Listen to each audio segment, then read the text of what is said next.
സവിശേഷമാം വിധം ചരിത്രവിരുദ്ധമാക്കിക്കൊണ്ടിരിക്കുന്ന കാലത്ത് സ്വാതന്ത്ര്യത്തെക്കുറിച്ചുള്ള സ്വപ്നം നാം എങ്ങനെയാണ് കാണേണ്ടത്? കൊളോണിയൽ വിരുദ്ധ ചെറുത്തുനിർപ്പിലെ പ്രധാന സ്മാരകമായ ചെങ്കോട്ടയ്ക്ക് മുന്നിൽ ഇന്ത്യയുടെ പ്രധാനമന്ത്രി സ്വാതന്ത്ര്യദിനത്തിൽ പറയുന്നത് ഏക സിവിൽ കോഡിനെ കുറിച്ച്. ഇന്ത്യയുടെ പാർലമെന്റിൽ ഗാന്ധിയുടെ ഛായാചിത്രത്തിനെതിരായി നിൽക്കുന്ന സവർക്കർ മുതൽ നാനാത്വം കോർത്ത നൂലിൽ ചേർന്ന് നിൽക്കുന്ന മതേതരത്വത്തിന്റെ മനോഹാരിതയെക്കുറിച്ച് ചൊല്ലിപ്പടിച്ച നമ്മുടെ നാവിൽ ഹിന്ദുത്വം തീർത്ത ഏകത്വം അടിച്ചേൽപ്പിക്കാൻ ശ്രമിക്കുന്നത് ആർക്കു വേണ്ടിയാണ്? 5 കോടി ആദിവാസികളുടെ വിശ്വാസങ്ങളെയും അനുഷ്ഠാനങ്ങളെയും എങ്ങനെ ഏകീകരിക്കും? ചില പ്രത്യേക താൽപര്യങ്ങളുടെ പേരിൽ ചിലരെ ഒഴിവാക്കി നടപ്പിലാക്കുന്ന നിയമത്തിൽ എവിടെയാണ് യൂണിഫോമിറ്റി? വ്യക്തി നിയമങ്ങൾ പുരോഗമനപരമായി പരിഷ്കരിക്കാനൊരുങ്ങിയ നെഹ്റുവിനെ വ്യാജ ചരിത്ര നിർമ്മിതിയിലൂടെ ഒഴിവാക്കാൻ ശ്രമിക്കുന്ന സംഘപരിവാറുകാർ പക്ഷേ ഹിന്ദു കോഡ് ബില്ലിനെതിരെ എടുത്ത വാള് പോയ കാലത്തിനേൽപ്പിച്ച മുറിവിൽ ഇന്നും ചോര കിനിയുന്നുണ്ട്. ബ്രാഹ്മണരുടെ കാര്യങ്ങൾ തീരുമാനിക്കാൻ പഴയ തൊട്ടുകൂടാത്തവൻ എന്ത് കാര്യമെന്ന് ശ്യാമപ്രസാദ് മുഖർജി വിരൽ ചൂണ്ടിയ അംബേദ്കർ ജനാധിപത്യത്തിന്റെ മഹനീയ മാതൃകയായി വർത്തമാനകാലത്തിൽ തെളിഞ്ഞു നിൽക്കുമ്പോൾ നിങ്ങൾക്ക് ഇന്നും തൊട്ടുകൂടാത്ത അനേകം മനുഷ്യരുടെ വിശ്വാസങ്ങളെ കീറിമുറിക്കുന്നത് ഇനിയും വിഭജനത്തിന്റെ മുറിവുകൾ ഉണങ്ങിയിട്ടില്ല എന്ന് വിലപിക്കുന്ന ഈ നാട് എങ്ങനെ താങ്ങും? ഈ വിഷയമാണ് ഇന്ന് ന്യൂസ് ആൻഡ് വ്യൂസ് ചർച്ച ചെയ്യുന്നത്. അതിഥികളായി ചേരുന്നത് KT കുഞ്ഞിക്കണ്ണൻ CPIM-ൽ നിന്നും, അഡ്വക്കേറ്റ് P കൃഷ്ണദാസ BJP നേതാവ് എന്നിവരാണ്. ആദ്യം ശ്രീ KT കുഞ്ഞിക്കണ്ണനിരിക്കുക. ശ്രീ KT കുഞ്ഞിക്കണ്ണൻ, ചരിത്രത്തിന്റെ അപനിർമ്മിതി അത് ഏതൊക്കെ നിലയിൽ നടത്താം എന്നുള്ളത് കഴിഞ്ഞ കുറച്ചധികം നാളുകളായി നമ്മൾ കാണുന്നുണ്ട്. അവിടെയാണ് ഇത്തരത്തിൽ ന്യൂനപക്ഷ വിഭാഗങ്ങളിലേക്ക് കൃത്യമായി കടന്നുകയറുന്ന ചില അജണ്ടകൾ കൂടി വരുന്നത്. ഇപ്പോൾ ഈ അടുത്ത ദിവസങ്ങളിലാണ് വഖഫ് നിയമ ഭേദഗതി ബില്ലിനെതിരെ വലിയ ആശങ്കകൾ മുസ്ലിം വിഭാഗം പങ്കുവെച്ചുകൊണ്ടുവരുന്നത്. അതിന് എത്രയോ മുൻപ് നമ്മൾ സിവിൽ കോഡ് കേൾക്കുന്നെങ്കിൽ പോലും നോക്കൂ, ഇന്നൊരു സ്വാതന്ത്ര്യ ദിനമാണ്.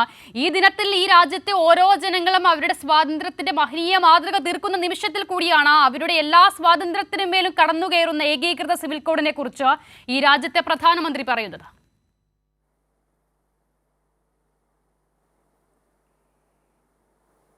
BJP ഇന്ത്യയുടെ ഏകത്വമല്ല, ഹിന്ദുത്വം എന്ന ഏകാത്മകതയിലേക്ക്. ഹിന്ദുത്വം എന്ന് പറയുമ്പോൾ ബ്രാഹ്മണാധികാരത്തിൽ അധിഷ്ഠിതമായ ചാതുർവർണ്ണ്യ വ്യവസ്ഥയാണ്, മനുസ്മൃതിയിലധിഷ്ഠിതമായ ഒരു സാമൂഹ്യ വ്യവസ്ഥയാണ് BJP മുന്നോട്ട് കൊണ്ടുവരുന്നത്. അത് സംശയരഹിതമാണ്. ഗോൾവാൾക്കറുടെ വിചാരധാര നമ്മൾ വായിക്കുമ്പോൾ ആ വിചാരധാര വളരെ കൃത്യമായി ഋഗ്വേദത്തിലെ വിരാട് പുരുഷ സങ്കല്പം ഉദ്ധരിച്ചുകൊണ്ട് ഇന്ത്യയിലെ ഈ ഭൂമിയിലെ മനുഷ്യരുടെ ഉൽപ്പത്തിയെക്കുറിച്ച് പറയുന്നത് എന്താണ്? വിരാട് പുരുഷൻ്റെ 17 ലോകങ്ങളുടെ അധിപനായ വിരാട് പുരുഷൻ്റെ മുഖത്ത് നിന്ന് ജനിച്ചവരാണ് ബ്രാഹ്മണരെന്നും, ബാഹുക്കളിൽ നിന്നാണ് ക്ഷത്രിയർ ജനിച്ചിരുന്നതെന്നും, തുടകളിൽ നിന്ന് വൈശ്യരാണെന്നും, ഏറ്റവും അടിത്തട്ടിൽ കിടക്കുന്ന ശൂദ്രർ പാദങ്ങളിൽ നിന്ന് ജനിച്ചവരാണ്. ഇവർക്ക് പുറത്ത് എന്താണ് ഹിന്ദു സൂത്രങ്ങൾ പറയുന്നത്, ബ്രാഹ്മണ സൂത്രങ്ങൾ പറയുന്നത്? പഞ്ചമരും ചണ്ടാളരുമൊക്കെ പന്നികളുടെയും പട്ടികളുടെയും യോനികൾ ജനിച്ചവരാണെന്നാണ്. എന്ന് പറഞ്ഞാൽ മനുഷ്യരെ സവർണരാക്കി ത്രൈവർണികർക്ക് താഴെയുള്ള എല്ലാ സാമൂഹ്യ വിഭാഗങ്ങളെയും മനുഷ്യോചിതമായ ഒരു പരിഗണനയും അർഹിക്കാത്ത, കഴിഞ്ഞ ജന്മത്തിൽ നീചകൃത്യങ്ങൾ ചെയ്തതുകൊണ്ട് അതിൻ്റെ പാപഫലമായിട്ട് ഇവിടെ ശൂദ്രരായി ജനിച്ചവരാണ്, ഇവിടെ ചണ്ടാളരായി ജനിച്ചവരാണ് ഭൂരിപക്ഷം മനുഷ്യരുമെന്ന ഒരു ധർമ്മശാസ്ത്രമാണ്. അത്തരമൊരു നിലപാടാണ് സംഘപരിവാറിനുള്ളത്. ആ നിലപാടുകളിൽ നിന്നുകൊണ്ട് അവർ ഹിന്ദുത്വം എന്ന് പറയുന്നത് ബ്രാഹ്മണാധികാരത്തിൽ അധിഷ്ഠിതമായ ഒരു സവർണാധികാരത്തിൻ്റെതായ സാമൂഹ്യ വ്യവസ്ഥയിലേക്ക് ഇന്ത്യയുടെ സാംസ്കാരിക വൈവിധ്യങ്ങളെ, സ്വത്വങ്ങളെ, സംസ്കാരങ്ങളെ, വ്യത്യസ്ത ജനസമൂഹങ്ങളെയെല്ലാം ബലം പ്രയോഗിച്ച് ഏകോപിപ്പിക്കുകയാണ്. ഹിന്ദുത്വത്തിന് കീഴടങ്ങുക എന്നത് ബ്രാഹ്മണാധികാരത്തിൽ അധിഷ്ഠിതമായ ഒരു വ്യവസ്ഥക്ക് കീഴടങ്ങി മറ്റെല്ലാവരും ജീവിക്കണമെന്നുള്ളതാണ് RSSൻ്റെ പ്രത്യയശാസ്ത്രം. ആ പ്രത്യയശാസ്ത്ര നിലപാടിൽ നിന്നുകൊണ്ടാണ് അവർ ഏകാത്മകതയെക്കുറിച്ച്, ഏകത്വത്തെക്കുറിച്ച് നിരന്തരമായി സംസാരിച്ചു കൊണ്ടിരിക്കുന്നത്. അവരുടെ ദേശീയത ബ്രിട്ടീഷ് വിരുദ്ധ ദേശീയതയല്ല. നമുക്കറിയാം 200 വർഷക്കാലം 1757 പ്ലാസി യുദ്ധം ഇന്ത്യയിൽ ബ്രിട്ടീഷ് ഭരണാധികാരത്തിന് അടിത്തറയിട്ടു. ആ പ്ലാസി യുദ്ധം തൊട്ട് ബംഗാളിലെ നവാബ് സിറായ് ദൗളയുടെ ധീരോദാത്തമായ പോരാട്ടവും രക്തസാക്ഷിത്വവും തൊട്ട് 1947 ആഗസ്റ്റ് 14 അർദ്ധരാത്രി നടന്ന അധികാര കൈമാറ്റം വരെയുള്ള 200 വർഷക്കാലത്തെ നമ്മുടെ രാജ്യത്തിൻ്റെ ചരിത്രത്തിൽ നിങ്ങൾക്ക് എവിടെയെങ്കിലും ഹിന്ദു മഹാസഭ, പിന്നീട് രൂപം കൊണ്ട RSS ഏതെങ്കിലും ഒരു ചരിത്രഘട്ടത്തിൽ ബ്രിട്ടീഷുകാർക്കെതിരായിട്ട്, സാമ്രാജ്യത്തിനെതിരായിട്ട് എന്തെങ്കിലും നിലപാടെടുത്താൽ നിങ്ങൾക്ക് പറയാൻ പറ്റുമോ? RSSന്റെ പ്രത്യയശാസ്ത്ര ഗ്രന്ഥമായിട്ടുള്ള ഗോൾവാൾക്കറുടെ ലേഖനങ്ങളുടെ സമാഹാരമാണ് വിചാരധാര. വിചാരധാരയിൽ എവിടെയെങ്കിലും ഈ രാജ്യം അടക്കി ഭരിച്ച 200 വർഷക്കാലത്തെ ബ്രിട്ടീഷ് ഭരണത്തെ, സാമ്രാജ്യത്വത്തെക്കുറിച്ച് അതിനെ എതിർത്തുകൊണ്ട് ഒരു വരി, ഒരു വാക്ക്, ഒരക്ഷരം നിങ്ങൾക്ക് കാണിച്ചു തരാൻ കഴിയുമോ? ഇല്ല. അവരെല്ലാ കാലത്തും എന്താണ്?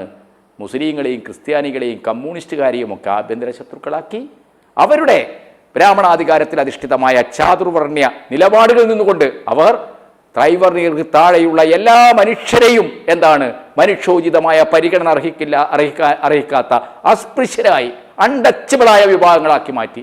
അപ്പോൾ അവരുടെ ഏകത്വം എന്ന് പറയുന്നത് ബ്രാഹ്മണാധികാരത്തിൽ അധിഷ്ഠിതമായ ഒരു വ്യവസ്ഥ, അത് ഇന്ന് കോർപ്പറേറ്റ് മൂലധനവുമായി ചേർന്ന് നിൽക്കുന്ന ബ്രാഹ്മണ വ്യവസ്ഥയാണ്, അധികാര വ്യവസ്ഥയാണ്. ആ അധികാര വ്യവസ്ഥക്ക് കീഴ്പ്പെട്ട എല്ലാവരും ജീവിക്കണം. വ്യത്യസ്ത വിഭാഗങ്ങളുടെ സംസ്കാരം, അവരുടെ സ്വത്വം, അവരുടെ ആചാരാനുഷ്ഠാനങ്ങൾ, അവരുടെ വിശ്വാസങ്ങൾ ഒന്നും അനുവദിക്കാതെ ഏകീകൃത സിവിൽ കോഡിലൂടെ BJP ശ്രമിക്കുന്നത് ഒരു ഹിന്ദുത്വ കോഡിലേക്ക് എല്ലാത്തിനെയും നിയമം വഴി വിലയിപ്പിച്ചെടുക്കാനുള്ള ശ്രമമാണ്. അതാണ് നരേന്ദ്രമോദിയുടെ പ്രസംഗത്തിൽ ഇന്ന് നമ്മൾ കണ്ടത്. രാജ്യത്തിൻ്റെ സ്ഥിതി എന്താണ്? ലോകത്തിലെ ഏറ്റവും കൂടുതൽ ഭക്ഷണം കിട്ടാത്ത ജനങ്ങളുടെ രാജ്യമാണ് ഇന്ത്യ. IMF ഈ അടുത്ത കാലത്ത് പുറത്തുവിട്ട ആളോഹരി വരുമാന പട്ടികയിൽ 138 സ്ഥാനത്ത് നിൽക്കുന്ന രാജ്യമാണ്. 3 നേരം ഭക്ഷണം കഴിക്കാൻ കഴിയുന്ന ആളുകൾ ഇന്ത്യ രാജ്യത്ത് 98% ഒരേ ഒരു സംസ്ഥാനം കേരളം മാത്രമാണ്. ഹിന്ദുത്വത്തിന്റെ എല്ലാ ജാതി ബന്ധങ്ങൾക്കുമെതിരായിട്ട് നവോത്ഥാനത്തിന്റെ നിരന്തരമായ ഇടപെടലുകളിലൂടെ തൊഴിലാളി കർഷക പ്രസ്ഥാനം ഉയർന്നു വരികയും കമ്മ്യൂണിസ്റ്റുകാർ ഈ രാജ്യത്ത് ഭരണം നടത്തുകയും ചെയ്ത ഒരു സംസ്ഥാനമാണ് കേരളം. കമ്മ്യൂണിസ്റ്റുകാർ നടപ്പാക്കിയ ജാതി ഫ്യൂഡൽ ബന്ധങ്ങളുടെ ഭൗതിക അടിത്തറയെ തകർക്കുന്ന തരത്തിലുള്ള ഭൂപരിഷ്കരണം അടക്കമുള്ള നടപടികളിലൂടെയാണ് ഇന്ത്യയിൽ ഇന്ന് ഭൂരിപക്ഷ ജനങ്ങൾക്കും 98.6% ആളുകൾക്കും 3 നേരം ഭക്ഷണം കഴിക്കാൻ കഴിയുന്നത്. നരേന്ദ്രമോദിയുടെയും BJPക്കാരുടെയും ഇന്ത്യൻ വികസനത്തിന്റെ മാതൃകയെ അവർ മുന്നോട്ട് വെക്കുന്നത്. ഈ സ്വാതന്ത്ര്യദിന പ്രസംഗത്തിൽ നരേന്ദ്രമോദി പറഞ്ഞല്ലോ 2047 ആകുമ്പോഴേക്കും ഇന്ത്യ വികസിത ഭാരതമാകും, വികസിച്ച ഭാരതമാകും, അതാണ് ഞങ്ങളുടെ വിശിഷ്ട പ്രമേയം എന്ന് പറഞ്ഞല്ലോ. എന്നാൽ ഇന്ത്യയുടെ സ്ഥിതി എന്താണ്? ഗുജറാത്തിന്റെ സ്ഥിതി എന്താണ്? അവരുടെ വികസന മാതൃകയുടെ ആ സംസ്ഥാനത്ത് 38% ആളുകൾക്ക് മാത്രമേ 3 നേരം ഭക്ഷണം കഴിക്കാൻ കഴിയുന്നുള്ളൂ. എന്ന് പറഞ്ഞാൽ നഗരാധിഷ്ഠിതമായ ഒരു ഉയർന്ന മധ്യവർഗങ്ങൾക്കും സമ്പന്നർക്കും മാത്രമേ ആ സംസ്ഥാനത്ത് 3 നേരം ഭക്ഷണം കഴിക്കാൻ കഴിയുന്നുള്ളൂ. എന്ന് പറഞ്ഞാൽ ലോകത്തിലെ ഏറ്റവും കൂടുതൽ പട്ടിണിക്കാരുള്ള, ഭക്ഷണമില്ലാത്ത ജനങ്ങളുള്ള ഒരു രാജ്യമാണ് ഇന്ത്യ. ആ രാജ്യത്ത് നിന്നുകൊണ്ട് നരേന്ദ്രമോദി ഏകത്വത്തെക്കുറിച്ച്, മതേതര സിവിൽ കോഡിനെ കുറിച്ചൊക്കെ പറയുമ്പോൾ അത് ഈ രാജ്യത്ത് എല്ലാ വിഭാഗങ്ങളുടെയും സ്വത്വത്തെയും സംസ്കാരത്തെയും നിഷേധിച്ചുകൊണ്ട്, ബലം പ്രയോഗിച്ച് അടിച്ചമർത്തിക്കൊണ്ട് രാജ്യത്തെ ഒരു ഹിന്ദുത്വ ഘടനയിലേക്ക്, ബ്രാഹ്മണാധികാരത്തിൽ അധിഷ്ഠിതമായ ഒരു സാമൂഹിക ഘടനയിലേക്ക് ചുരുക്കിക്കൊണ്ടുവരാനുള്ള വളരെ കൗശലപൂർവമായ ഒരു നീക്കമായിട്ട് തന്നെ നമ്മൾ കാണണം.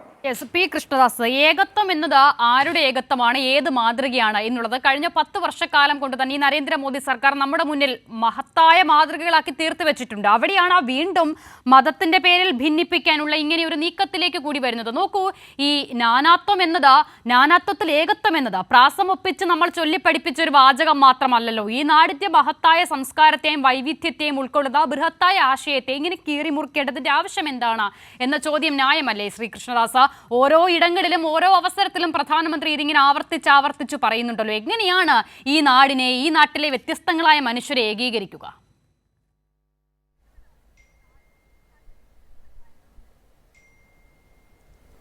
അർഷിത പറഞ്ഞ കാര്യങ്ങൾ നമ്മുടെ ജനാധിപത്യ സംവിധാനത്തിൽ നിലവിൽ നിലനിൽക്കുന്ന സാഹചര്യങ്ങളോട് യോജിച്ച് നിൽക്കുന്നത് തന്നെയാണ്. അതിൽ തെറ്റൊന്നും കാണേണ്ടതില്ല. അങ്ങയുടെ ഇൻട്രൊഡക്ഷനും അതിനനുസരിച്ച് തന്നെയാണ്. പക്ഷേ ബഹുമാനപ്പെട്ട ശ്രീ കുഞ്ഞിക്കണ്ണൻ പറഞ്ഞപ്പോൾ അദ്ദേഹം ഈ രാജ്യത്ത് ഒരു ബ്രാഹ്മണിക്കൽ സംവിധാനം കൊണ്ടുവരാൻ ശ്രമിക്കുന്നു, അല്ലെങ്കിൽ ഈ രാജ്യത്ത് എന്തോ തെറ്റായ കാര്യങ്ങൾ നടന്നുകൊണ്ടിരിക്കുന്നു, രാജ്യം വലിയ പട്ടിണിയിലേക്ക് പോയിക്കൊണ്ടിരിക്കുന്നു, ഈ രാജ്യത്തിൻ്റെ സമ്പദ് വ്യവസ്ഥക്ക് വലിയ അപകടം സംഭവിച്ചിരിക്കുന്നു, മറ്റ് പല സംസ്ഥാനങ്ങളും, കേരളം ഒഴിച്ചുള്ള പല സംസ്ഥാനങ്ങളും പിന്നോട്ടടിച്ചിരിക്കുന്ന ഒരു സാഹചര്യമാണുള്ളത് എന്നെല്ലാം അദ്ദേഹത്തിൻ്റെതായ ശൈലിയിൽ സ്വതസിദ്ധമായി അദ്ദേഹം പറയുന്ന വിമർശനങ്ങളുടെ ഭാഗമായി പറയുകയാണ്. അസിത, എനിക്ക് 2 കാര്യങ്ങളാണ് സൂചിപ്പിക്കാനുള്ളത്.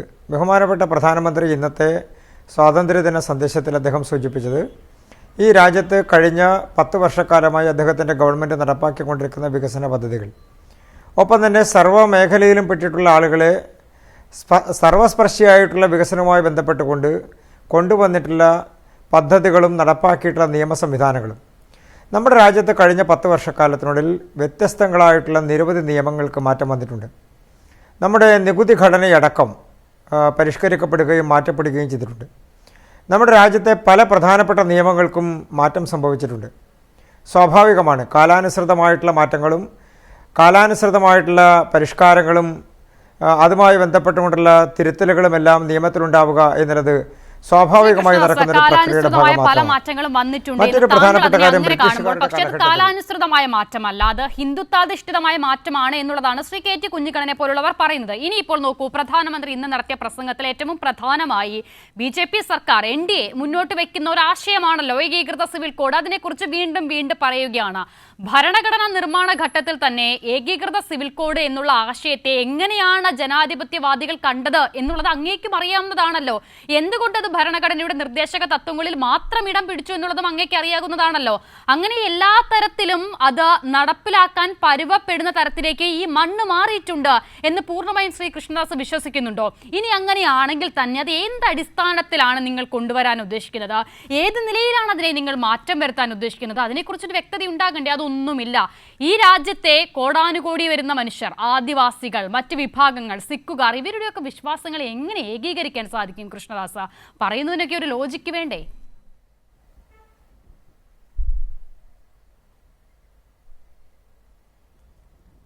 അസിത, നമ്മൾ തെറ്റായ രീതിയിലൊരു കാര്യത്തെ വ്യാഖ്യാനിക്കാൻ ശ്രമിച്ചാൽ നമുക്ക് നിരന്തരമായി തെറ്റായി അതിനെ വ്യാഖ്യാനിച്ചു കൊണ്ടിരിക്കാം.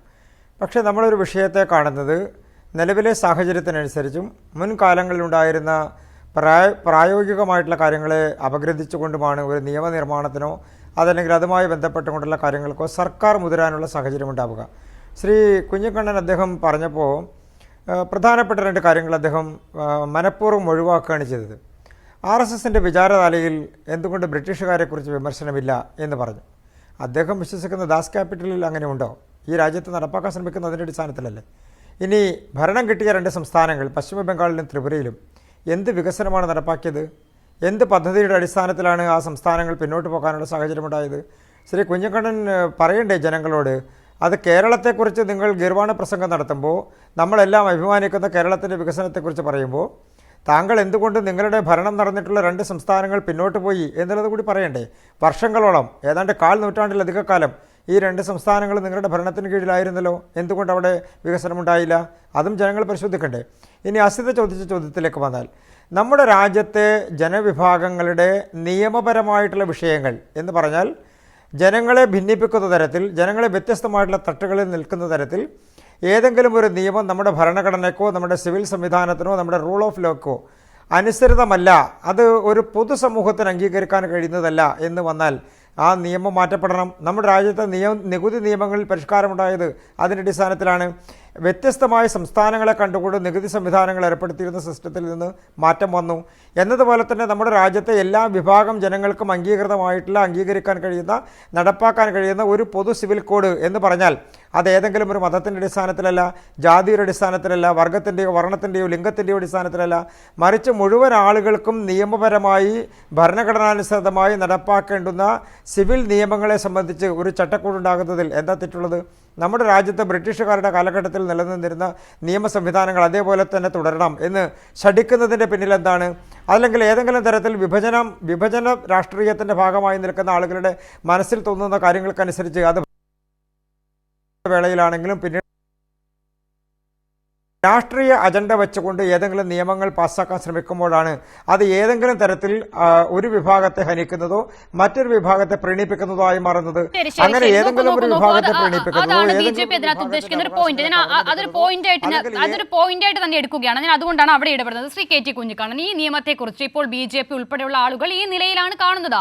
നമ്മൾ തന്നെ പറയുന്നത് പോലെ വ്യത്യസ്തമായ മനുഷ്യരാണ്, വ്യത്യസ്തമായ ആചാരങ്ങൾ പല സമൂഹത്തിലും നിലനിൽക്കുന്നുണ്ട്. അതിനെയൊക്കെ ഏകീകരിച്ച് ഒന്നാക്കുക എന്നുള്ളതിൽ എന്താണ് തെറ്റ്? അതാണല്ലോ തുല്യതാ സമത്വം എന്നുള്ളതാണ്. അങ്ങനെ തന്നെ കാണണോ BJP മുന്നോട്ട് വെക്കുന്ന ഏകീകൃത സിവിൽ കോഡിനെ? അല്ല, കൃഷ്ണദാസ് ഒരു അഭിഭാഷകരാണ്, ഞാൻ ഒരു നിയമജ്ഞനല്ല, അഭിഭാഷകനല്ല. പക്ഷെ അദ്ദേഹം പ്രാഥമികമായി നമ്മുടെ രാജ്യം ലിഖിതമായ ഒരു ഭരണഘടനയുടെ അടിസ്ഥാനത്തിൽ പ്രവർത്തിക്കുന്ന, രാജ്യത്ത് ഭരണം നടത്തുന്ന ആളുകൾ ആ ഭരണഘടന അനുശാസിക്കുന്ന രീതിയിലാണ് പ്രവർത്തിക്കേണ്ടത്. നിർദ്ദേശക തത്വങ്ങളിലെ ഏകീകൃത സിവിൽ കോഡ് നടപ്പാക്കണം, ആ വാശിയാണല്ലോ നരേന്ദ്രമോദിക്കും കൃഷ്ണദാസിനൊക്കെ ഉള്ളത്. അദ്ദേഹത്തോട് ഞാൻ ദയവ് ചെയ്ത് പറയുന്നു, ഇന്ത്യയിൽ ഏകീകൃത സിവിൽ കോഡ് നടപ്പാക്കുന്നതുമായി ബന്ധപ്പെട്ട് ലോ കമ്മീഷൻ്റെ ഏറ്റവും ഒടുവിലത്തെ റിപ്പോർട്ട് എന്താ? ലോ കമ്മീഷൻ ആവർത്തിച്ച് പറയുന്നത് എന്താണ്? ഇന്ത്യ പോലെ ഭിന്ന സംസ്കാരങ്ങളും സ്വത്വങ്ങളും ആചാരങ്ങളും വിശ്വാസങ്ങളും അത് വിവാഹത്തിലായാലും കുടുംബ ബന്ധത്തിലായാലും മരണാനന്തര ക്രിയകളിലായാലും എല്ലാമുള്ളൊരു സമൂഹമാണ്. ആ വൈവിധ്യത്തെ നമ്മൾ അംഗീകരിക്കണം. അങ്ങനെയുള്ളൊരു സമൂഹത്തിൽ ഒറ്റയടിക്ക് നിങ്ങൾക്ക് ഒരു ഏക സിവിൽ കോഡ് ഉണ്ടാക്കാൻ കഴിയില്ല. എന്താ ലോ കമ്മീഷൻ പറഞ്ഞിരിക്കുന്നത്? ഏക സിവിൽ കോഡുമായി ബന്ധപ്പെട്ട് BJP ഉൾപ്പെടെയുള്ള സംഘടനകൾ പ്രധാനമായും ഉന്നയിക്കുന്നത് മുസ്ലിം സ്ത്രീകളുടെ പരിതാപകരമായ അവസ്ഥയാണല്ലോ. ലോ കമ്മീഷൻ ചൂണ്ടിക്കാണിച്ചിരിക്കുന്നത് വ്യക്തി നിയമങ്ങളിൽ ലിംഗസമത്വത്തിന് വിരുദ്ധമായിട്ടുള്ള സ്വത്തവകാശമോ പിന്തുടർച്ചാ നിയമങ്ങളോ ഉണ്ടെങ്കിൽ അതാത് സമൂഹങ്ങളിലെ സമുദായ പ്രതിനിധികളുമായി ആ കാര്യങ്ങൾ ചർച്ച ചെയ്ത് ആവശ്യമായി അതാത് വ്യക്തി നിയമങ്ങളിൽ മാറ്റം വരുത്തണം. അല്ലാതെ ഏക സിവിൽ കോഡ് എന്ന് പറഞ്ഞ് ഒരു സിവിൽ കോഡ് അടിച്ചേൽപ്പിക്കാൻ പാടില്ല. ആ സിവിൽ കോഡ് മിക്കപ്പോഴും എന്താകും? അത് ഇന്ത്യയിൽ ആധിപത്യത്തിരിക്കുന്ന വിഭാഗങ്ങളുടെ ഒരു കോഡായിട്ട് മാറും. അത് അപകടകരമായ ന്യൂനപക്ഷങ്ങളുടെ വ്യത്യസ്ത സാമൂഹ്യ ഗോത്രസ്വത്വങ്ങളുടെ സംസ്കാരത്തെയും ജീവിതത്തെയും വിശ്വാസത്തെയും അത് വലിയ രീതിയിൽ ഹനിക്കും. അത് പാടില്ല എന്ന് KT കുഞ്ഞിക്കണ്ണൻ ഈ ചർച്ചയിൽ പറയല്ല കൃഷ്ണദാസേ. ഇന്ത്യയുടെ ലോ കമ്മീഷൻ അതൊരു ഭരണഘടനാ സ്ഥാപനമാണ്. രാജ്യത്തുണ്ടാക്കേണ്ട നിയമങ്ങൾ, പ്രത്യേകിച്ച് നിർദ്ദേശകത്വങ്ങൾ പറയും. നിർദ്ദേശകത്വങ്ങൾ എന്തൊക്കെയുണ്ട്?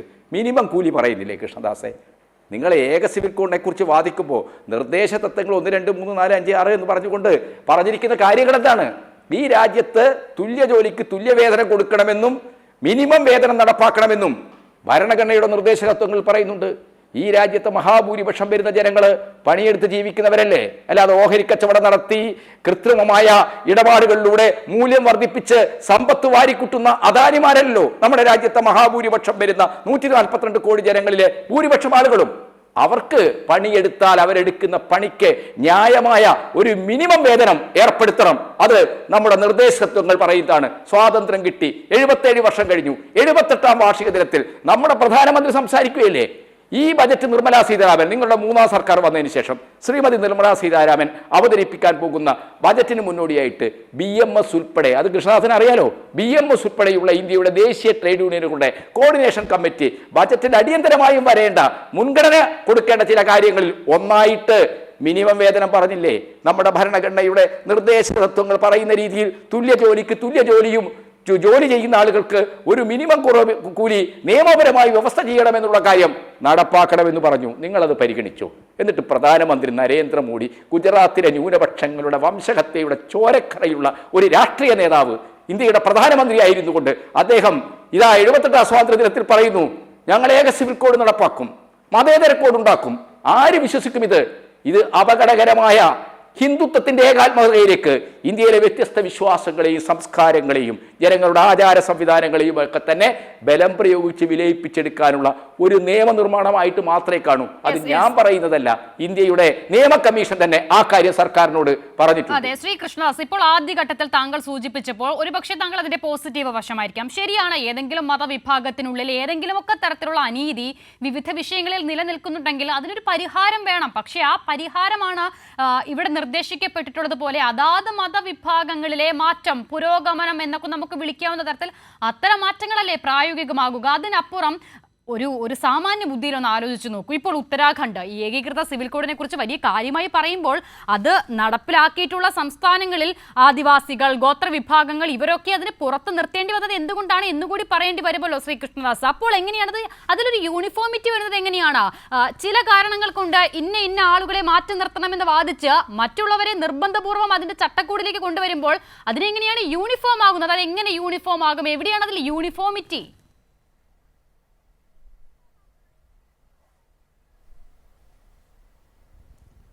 അസിത, ബഹുമാനപ്പെട്ട ശ്രീ കുഞ്ഞിക്കണ്ണൻ അടക്കമുള്ള ആളുകൾ, അങ്ങനെ വിമർശിക്കുന്ന ആളുകൾ, അവരുടെ മാനസികാവസ്ഥ ഒരു പ്രത്യേക മാനസികാവസ്ഥയാണ്. അതിൻ്റെ പ്രധാനപ്പെട്ട കാരണം അവർ ഈ രാജ്യത്ത് ഏതെങ്കിലും തരത്തിലുള്ള പുരോഗമനാത്മകമായിട്ടുള്ള പരിഷ്കാരങ്ങൾ നടപ്പാക്കുന്നതിന് എതിരായിട്ട് നിൽക്കുന്ന ആളുകളാണ്. അവരുടെ മനസ്ഥിതിയും അവരുടെ ചിന്താഗതിയും ആ തരത്തിലാണ്. അപ്പോൾ അവർക്ക് അങ്ങനെ ചിന്തിക്കാൻ കഴിയൂ, അതിൽ തെറ്റ് കാണാനും കഴിയില്ല. അതിൻ്റെ പ്രധാനപ്പെട്ട കാരണം രണ്ട് സംസ്ഥാനങ്ങൾ എപ്പോഴും പിന്നോട്ട് പോയിരുന്ന സംസ്ഥാനത്ത് ഭരണം നടത്തിയിരുന്ന ആളുകളുമായി ഇടപെടിയിരുന്ന ആളുകളാണ്. അപ്പോൾ അവരുടെ മനസ്സെപ്പോഴും ആ തരത്തിൽ പിന്നോട്ടടിക്കുക, ഈ രാജ്യത്തിൻ്റെ പുരോഗതിയിലേക്ക് പോകുന്നതിന് പകരം രാജ്യത്തിൻ്റെ സാമൂഹിക സ്ഥിതിയെ പിന്നോട്ട് വലിക്കുക എന്നുള്ള മനസ്ഥിതിയുള്ളവരാണ്. അവർ വിമർശിക്കട്ടെ. പക്ഷേ നമ്മുടെ രാജ്യത്തെ സാമ്പത്തിക മേഖലയിൽ, നമ്മുടെ രാജ്യത്തെ സാമൂഹിക മേഖലയിൽ വന്നിട്ടുള്ള മാറ്റങ്ങൾ, നമ്മുടെ രാജ്യത്തുണ്ടായിക്കൊണ്ടിരിക്കുന്ന സാങ്കേതിക വിദ്യയിൽ ഉണ്ടായിക്കൊണ്ടിരിക്കുന്ന മാറ്റങ്ങൾ, ഇതിനെല്ലാം അനുസൃതമായി വരുന്ന നിയമങ്ങൾ, ആ നിയമങ്ങളെ പോലും അംഗീകരിക്കുന്നില്ലല്ലോ. ബ്രിട്ടീഷുകാരുടെ കാലഘട്ടത്തിൽ നടപ്പാക്കിയിരുന്ന നിയമങ്ങൾ തന്നെ നിങ്ങൾ വീണ്ടും വീണ്ടും വീണ്ടും വീണ്ടും തുടരണം എന്ന് വാശി പിടിക്കുന്ന ആളുകളോട് പ്രത്യേകിച്ചൊന്നും പറയാൻ വേണ്ടി കഴിയില്ല. അവരുടെ മാനസികാവസ്ഥ അതാണ്. നമ്മുടെ രാജ്യത്തിൻ്റെ സാമൂഹിക സ്ഥിതി മാറുകയാണ്. അസിത, നമ്മൾ മനസ്സിലാക്കേണ്ടത് നമ്മുടെ പേഴ്സണൽ ലോയുമായി ബന്ധപ്പെട്ടുകൊണ്ടാണ് ശ്രീ കുഞ്ഞിക്കണ്ണനും അതുപോലെ തന്നെ അസിതയും അടക്കമുള്ള ആളുകൾ ഈ ചോദ്യങ്ങളെല്ലാം ചോദിച്ചുകൊണ്ടിരിക്കുന്നത്. നമ്മുടെ രാജ്യത്തെ പേഴ്സണൽ ലോയിൽ എത്രയോ മാറ്റങ്ങൾ വന്നിരിക്കുന്നു. വിവാഹ നിയമവുമായി ബന്ധപ്പെട്ടുകൊണ്ട്, വിവാഹം വേർപെടുത്തലുമായി ബന്ധപ്പെട്ടുകൊണ്ട്, ആളുകളുടെ ജീവനാംശവുമായി ബന്ധപ്പെട്ടുകൊണ്ട്, ആളുകളുടെ അവകാശങ്ങളുമായി ബന്ധപ്പെട്ടുകൊണ്ട്, പ്രത്യേകിച്ച് സ്ത്രീ സമൂഹവുമായി ബന്ധപ്പെട്ടുകൊണ്ട് അവരുടെ അവകാശങ്ങൾ സംരക്ഷിക്കുന്നതിന് വേണ്ടി പരമ്പരാഗതമായി നിലനിന്നിരുന്ന പേഴ്സണൽ ലോ അത് എത്രയോ മാറിയിരിക്കുന്നു. ഇതെല്ലാം അക്സെപ്റ്റ് ചെയ്യാൻ മാനസികമായി തയ്യാറല്ലാത്ത ആളുകൾ, അവർക്ക് വിമർശിക്കാം, പക്ഷേ ആ സമൂഹം അത് അക്സെപ്റ്റ് ചെയ്യുന്നു. ഉദാഹരണത്തിന് വിവാഹമോചനവുമായി ബന്ധപ്പെട്ടുകൊണ്ട് സർക്കാർ കൊണ്ടുവന്ന നിയമങ്ങളെ സമൂഹം അംഗീകരിച്ചില്ലേ? ജീവനാംശവുമായി ബന്ധപ്പെട്ടുകൊണ്ട് സർക്കാർ കൊണ്ടുവന്ന നിയമങ്ങളെ ജനങ്ങൾ അംഗീകരിച്ചില്ലേ? ക്രിമിനൽ നടപടിക്രമങ്ങളിൽ ഉണ്ടായിട്ടുള്ള മാറ്റങ്ങളെ ജനങ്ങൾ അംഗീകരിച്ചില്ലേ? പക്ഷെ മാറ്റങ്ങളെ അംഗീകരിക്കാൻ കഴിയാത്ത, എപ്പോഴും തങ്ങൾ ഏതെങ്കിലും ഒരു പിന്നോക്കം നിൽക്കുന്ന വിഭാഗത്തിനോടൊപ്പം നിന്നുകൊണ്ട് അല്ലെങ്കിൽ സമൂഹത്തിൽ പിന്നോക്കം നിൽക്കുന്ന ആളുകളാണ് ഞങ്ങൾ എന്ന് വരുത്തി തീർക്കണം എന്ന് വിശ്വസിക്കുന്ന ആളുകൾക്ക് അവർക്ക് സമൂഹത്തിലുണ്ടാക്കുന്ന മാറ്റങ്ങളെ അംഗീകരിക്കാൻ പാടാണ്. അതെപ്പോഴും അങ്ങനെ തന്നെയാണ്. സമൂഹത്തിൽ പലപ്പോഴും പുരോഗമനാത്മകമായിട്ടുള്ള മാറ്റങ്ങൾ ഉണ്ടാകുമ്പോൾ അതിനെ എതിർക്കുന്ന ആളുകൾ അവർ നിരന്തരമായി എതിർത്തുകൊണ്ടിരിക്കും. ഇപ്പോൾ കേരളം അഴിമതിയെക്കുറിച്ച് പറഞ്ഞല്ലോ, പണമുണ്ടാക്കുന്നതിനെക്കുറിച്ച് പറഞ്ഞല്ലോ. കേരളത്തിലെ സംസ്ഥാനത്തെ സർക്കാർ നിയന്ത്രിക്കുന്ന അല്ലെങ്കിൽ സർക്കാരിൻ്റെ നിയന്ത്രണത്തിലുള്ള സഹകരണ സംഘങ്ങൾ നടക്കുന്ന അഴിമതികൾ, ആ അഴിമതികളിൽ മുങ്ങിക്കുളിച്ച് നിൽക്കുന്ന ആളുകളാണ് മറ്റേതെങ്കിലും വിഷയത്തെക്കുറിച്ച് ചർച്ച നടത്തുന്നത്. അപ്പോൾ എവിടെയാണ് നമ്മൾക്ക് പോരായ്മയുള്ളത്, എവിടെയാണ് നമ്മൾ കുഴപ്പത്തിലുള്ളത്, ആ കുഴപ്പങ്ങളെ പരിഹരിക്കാനുള്ള സംവിധാനം എന്താണ്, അതിനെ എങ്ങനെ ഏകീകരിക്കാം? ഗോത്രവർഗത്തെക്കുറിച്ച് ശ്രീ കുഞ്ഞിക്കണ്ണൻ സൂചിപ്പിച്ചല്ലോ. ഗോത്രവർഗ സംവിധാനങ്ങളുമായി ബന്ധപ്പെട്ടുകൊണ്ടാണെങ്കിലും നമ്മുടെ രാജ്യത്തെ പിന്നോക്കം നിൽക്കുന്ന ആളുകളുമായി ബന്ധപ്പെട്ടുകൊണ്ടാണെങ്കിലും എല്ലാ വിഭാഗങ്ങളുമായി പെട്ടിട്ടുള്ള ആളുകളുടെയും അവരുടെയെല്ലാം വ്യക്തിബന്ധങ്ങളുടെ അടിസ്ഥാനത്തിൽ, വ്യക്തി അവകാശങ്ങളുടെ അടിസ്ഥാനത്തിൽ, ഭരണഘടന വിഭാവന ചെയ്യുന്ന അവകാശങ്ങളുടെ അടിസ്ഥാനത്തിൽ ശ്രീ കുഞ്ഞിക്കണ്ണൻ സൂചിപ്പിച്ചത് അവർക്കുള്ള തൊഴിലിന് വേതനം വേണ്ടേ, തുല്യമായ വേതനം വേണ്ടേ എന്നെല്ലാമാണ്. തുല്യമായ വേതനം നമ്മുടെ കേരളം അടക്കമുള്ള സംസ്ഥാനങ്ങൾ എല്ലാത്തിലും തുല്യമായ വേതനം നടപ്പാക്കുന്ന ആൾക്കാരാണോ? നമ്മുടെ സംസ്ഥാനത്ത് അങ്ങനെ ഒരു സംവിധാനം നിലവിൽ വന്നിട്ടുണ്ടോ? നമ്മുടെ രാജ്യത്തെ മറ്റ് സംസ്ഥാനങ്ങളിൽ അങ്ങനെ ഒരു സംവിധാനം നിലവിൽ വന്നിട്ടുണ്ടോ? അത് വരണ്ടെന്നാണോ ശ്രീ കുഞ്ഞിക്കണ്ണൻ പറയുന്നത്? അപ്പോൾ എല്ലാത്തിനും മാറ്റമുണ്ടാകണ്ട എന്നുള്ളതല്ല, മാറ്റമുണ്ടാകണം. അത് എപ്പോൾ വരണം, എങ്ങനെ വരണം എന്നുള്ളത് സർക്കാർ സംവിധാനങ്ങൾക്കനുസരിച്ചും സാഹചര്യങ്ങൾക്കനുസരിച്ചുമാണ്. നമ്മുടെ രാജ്യത്ത് ഒരു സംസ്ഥാനത്ത് ഒരു ദിവസം തെരഞ്ഞെടുപ്പ്, മറ്റൊരു സംസ്ഥാനത്ത് മറ്റൊരു ദിവസം തെരഞ്ഞെടുപ്പുകൾ ഒരു വർഷത്തിൽ 4-5 എണ്ണം നടക്കുക എന്ന് പറയുന്ന പ്രക്രിയ മാറി രാജ്യം ഒറ്റ തെരഞ്ഞെടുപ്പിലേക്ക് പോകണം. എല്ലാ സംസ്ഥാനത്തും ഒരുമിച്ച് തെരഞ്ഞെടുപ്പ് നടക്കണം. എന്താ തെറ്റുള്ളത്? അത് ഏതെങ്കിലും ഒരു അജണ്ടയുടെ ഭാഗമാണോ? ഏതെങ്കിലും ഒരു വിശ്വാസത്തിൻ്റെ ഭാഗമാണോ? ഏതെങ്കിലും ഒരു വ്യക്തിയെ ബാധിക്കുന്നതാണോ? നമ്മുടെ രാജ്യത്തിൻ്റെ ഭരണഘടനയുമായി ബന്ധപ്പെട്ടുകൊണ്ട്, ഭരണ സംവിധാനങ്ങളുമായി ബന്ധപ്പെട്ടുകൊണ്ട് നിലനിൽക്കുന്ന അഡ്മിനിസ്ട്രേഷൻ സംവിധാനത്തിലൊരു പൊതുവായ മാറ്റമുണ്ടാകണം. അതിലെന്താ തെറ്റുള്ളത്? അങ്ങനെയുള്ള കാര്യങ്ങളെ എന്നും എതിർക്കുക. ഇപ്പോൾ GST സംവിധാനം വന്നു. GST സംവിധാനത്തെ ആദ്യം എതിർക്കാൻ തയ്യാറായി, നിരന്തരമായി ആരോപണങ്ങൾ സൃഷ്ടിച്ചു. പക്ഷേ എന്താ, രാജ്യത്ത് GST വന്നതോടുകൂടി, ഒരു ഏകീകൃത നികുതി സംവിധാനം വന്നതോടുകൂടി നമ്മുടെ രാജ്യത്തെ എല്ലാ വിഭാഗം ആളുകളും, എല്ലാ കച്ചവടക്കാരും, എല്ലാ സ്ഥാപനങ്ങളും, എല്ലാ സംസ്ഥാനങ്ങളും, എല്ലാ ഭരണ സംവിധാനത്തിന് പെട്ടിട്ടുള്ള സംവിധാനങ്ങളും ഏകീകരിക്കപ്പെട്ടു എന്നുള്ളത് മാത്രമല്ല ആ വിഷയത്തിൽ വിശദമായ കാര്യം പറയുന്നത് ഞാൻ കേട്ടു. പക്ഷെ നോക്കൂ, എന്റെ ചോദ്യത്തിന്റെ ഒരു ഭാഗം തന്നെ, നിലവിൽ ഇത് നടപ്പിലാക്കിയതിന്റെ മാതൃക നമുക്ക് മുന്നിലുള്ള ഇടങ്ങളിൽ എന്തൊക്കെയോ കാരണങ്ങൾ കൊണ്ട് അതിന് പുറത്തു നിൽക്കുന്ന ആളുകളില്ലേ? അങ്ങനെ കുറച്ച് വിഭാഗത്തിന് മാത്രം ചില ഇളവുകൾ നൽകിക്കൊണ്ട് നടപ്പിലാക്കുന്ന ഒരു നിയമത്തിൽ എവിടെയാണ് യൂണിഫോമിറ്റി എന്ന സംശയമാണ് ഉണ്ടാകുന്നത്. എങ്ങനെ നിങ്ങൾ കൊണ്ടുവരും അത്തരം ആളുകളെ ഇതിന്റെ പരിധിയിലേക്ക്? ഇപ്പോൾ ഗോവയിലൊക്കെ ഈ സിവിൽ കോഡ് എന്ന് പറയുന്ന സംവിധാനം തന്നെ ആ നാടിന്റെ കൂടി ചരിത്രത്തിന്റെ ഭാഗമായി പിന്തുടർന്നു വരുന്നതാണ്. എങ്ങനെയാണ് അതിനെ ഒരു കോമൺ പ്ലാറ്റ്ഫോമിലേക്ക് മാറ്റുക?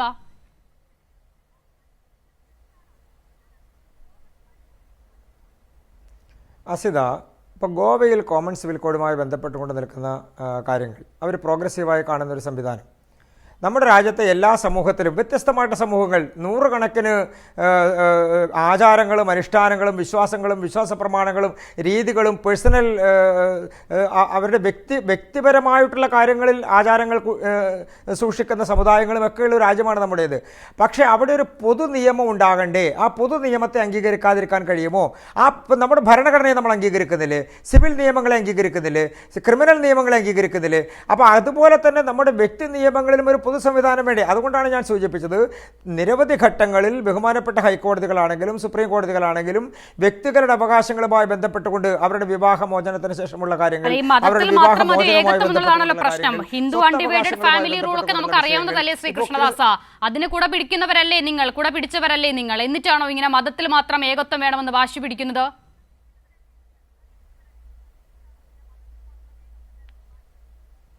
അസിത, ബഹുമാനപ്പെട്ട ശ്രീ കുഞ്ഞിക്കണ്ണൻ അദ്ദേഹത്തിൻ്റെ സംസാരത്തിൽ ഏറ്റവും കൂടുതൽ ഉപയോഗിച്ചത് ബ്രാഹ്മണിക്കൽ സംവിധാനം എന്നുള്ളതാണ്. എന്താണ് ബ്രാഹ്മണിക്കൽ സംവിധാനം? നമ്മുടെ രാജ്യത്തെ നിയമ സംവിധാനത്തിൽ, ഭരണഘടനാ സംവിധാനത്തിൽ, നീതിന്യായ സംവിധാനത്തിൽ അങ്ങനെ ഒരു സംവിധാനമുണ്ടോ? അപ്പോൾ നമ്മളൊരു ആരോപണം മുന്നോട്ട് വെക്കുമ്പോൾ ആ ആരോപണത്തിന് ചരിത്രപരമോ നിയമപരമോ മുന്നോട്ട് വയ്ക്കുന്ന ആശയങ്ങളൊക്കെ നമ്മുടെ ഭരണ സംവിധാനത്തിലോ നമ്മുടെ ഭരണഘടനയിലോ നമ്മുടെ ചരിത്രത്തിലോ ഉള്ളതാണോ ശ്രീ കൃഷ്ണദാസ? ഇപ്പോൾ പാർലമെന്റിൽ ഇടം പിടിച്ചിരിക്കുന്ന സവർക്കർ എങ്ങനെയാണ് അവിടെ ഇരിക്കാൻ യോഗ്യനായിട്ടുള്ളത് കൃഷ്ണദാസ? ബി.ജെ.പിയുടെ അജണ്ടകൾ അങ്ങനെയല്ലേ? അതിന് ഏത് തരത്തിലാണ് ചരിത്രത്തിന്റെയോ ഭരണഘടനയുടെ ഒക്കെ അടിസ്ഥാനമുള്ളത്? ഇന്നലെ ഇപ്പോൾ നോക്കൂ, സ്വാതന്ത്ര്യദിനാഘോഷവുമായി ബന്ധപ്പെട്ട പുറത്തിറക്കിയ ഒരു പോസ്റ്ററിൽ നെഹ്റുവില്ല, സവർക്കർ മുൻപന്തിയിൽ ഇടം പിടിക്കുന്നു. സൂക്ഷ്മദർശിനി വെച്ച് നോക്കിയാൽ ഗാന്ധിയെ കാണാനുമാകും. നാളെ അതുകൂടി ഇല്ലാതാകും. ഇതാണ് ബി.ജെ.പിയുടെ നിലപാട്. അതിനെയാണ് ചോദ്യം ചെയ്യുന്നത്.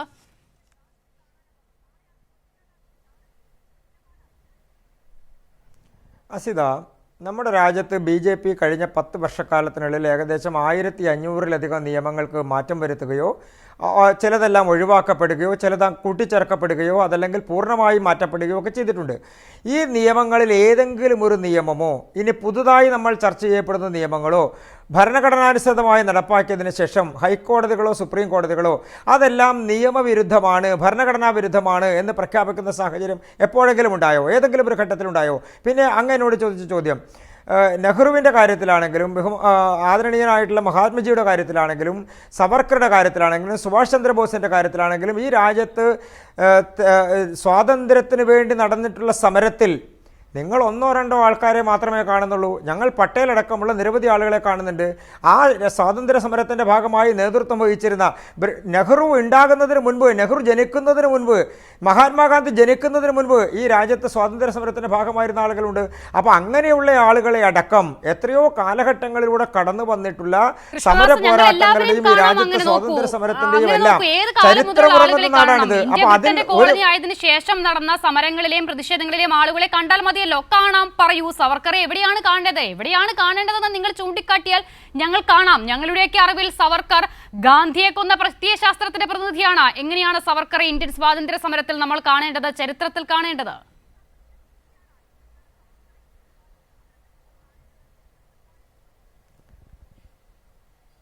അസിത, എത്ര പ്രാവശ്യം ജീവപര്യന്തം തടവിന് ശിക്ഷിക്കപ്പെട്ടിട്ടുള്ള മനുഷ്യനാണ് സ്വാതന്ത്ര്യ സമരത്തിൻ്റെ ഭാഗമായി സവർക്കർ അടക്കമുള്ള ആളുകൾ. നിരവധി സമരസേനാനികൾ, ഒരാൾ മാത്രമല്ല, 1-2 ആളുകൾ മാത്രമല്ല, ലക്ഷക്കണക്കിന് വരുന്ന ആളുകളുടെ സമരങ്ങളുടെയും നിരന്തരമായിട്ടുള്ള പോരാട്ടങ്ങളുടെയും ജീവത്യാഗങ്ങളുടെയും ഭാഗമാണ് സ്വാതന്ത്ര്യ സമരം എന്ന് പറയുന്നത്. അത് ഏതെങ്കിലും ഒരാളുടെ കുടുംബത്തിലേക്കോ ഏതെങ്കിലും ഒരാളുടെ കുടുംബവാഴ്ചയിലേക്കോ കൊണ്ടുപോകാനുള്ളതാണോ? നമ്മൾ ഇന്ന് കാണുന്ന ഒരു പരിപ്രേക്ഷ്യം എന്താണ്? നെഹ്റു കുടുംബത്തിൻ്റെതാണ് സ്വാതന്ത്ര്യ സമരം എന്ന് നിരന്തരമായി പറയുക, നമ്മളെല്ലാം അങ്ങനെ ധരിപ്പിക്കുക. ഗാന്ധിജിയുടെ പേരെടുത്തുകൊണ്ട് ആ പാരമ്പര്യത്തിൽപ്പെട്ടിട്ടുള്ള ആളുകൾ ഞങ്ങൾ ഗാന്ധി കുടുംബത്തിലെ ആളുകളാണെന്ന് പ്രചരിപ്പിക്കുക, ഞങ്ങൾ ഗാന്ധി കുടുംബത്തിൻ്റെ പരമ്പരയിൽപ്പെട്ടിട്ടുള്ള ആളുകളാണെന്ന് ധ്വനി ഉണ്ടാക്കുക. എവിടെയാണ് ഇവിടെ പാരമ്പര്യമുള്ളത്? എവിടെയാണ് ഇവിടെ ചരിത്രമുള്ളത്? എവിടെയാണ് ചരിത്രത്തിന്റെ അംശത്തിൽ ഇവർക്ക് പങ്കുള്ളത്? ഏതെങ്കിലും ആളുകൾക്ക് അതിൽ പങ്കുണ്ടോ? അപ്പൊ നമുക്ക് തെറ്റായിട്ടുള്ള കാര്യങ്ങളെ കുറിച്ച് താങ്കൾ പറയുമ്പോൾ ജയിലിൽ കിടന്ന് മാപ്പപേക്ഷ എഴുതിയ സവർക്കറിനെ നമുക്കറിയാം എന്നുള്ളതാണ്. എന്തായിരുന്നു എന്ന് അതിലെ വരി? ജയിലിൽ നിന്നും വിട്ടയച്ചാൽ ഇതിലൊന്നുമിലും ഇടപെടാതെ മാറി നിന്നുകൊള്ളാം എന്നായിരുന്നില്ലേ ശ്രീ കൃഷ്ണദാസ്? ഇതൊന്നും നമുക്കറിയാത്ത കാര്യമാണോ? ഇനി അത് മാത്രമോ, സ്വാതന്ത്ര്യ സമരം മാത്രമോ? അടിയന്തരാവസ്ഥ കാലത്ത് ഇന്ദിരാഗാന്ധിക്ക് മാപ്പെഴുതിയിട്ടില്ലേ ഈ പറയുന്ന സവർക്കർ? അപ്പോൾ ഇവരൊക്കെ എങ്ങനെയാണ് ചരിത്രത്തിലെ വീരപുരുഷന്മാരായത്? എന്ന് മുതലാണ്?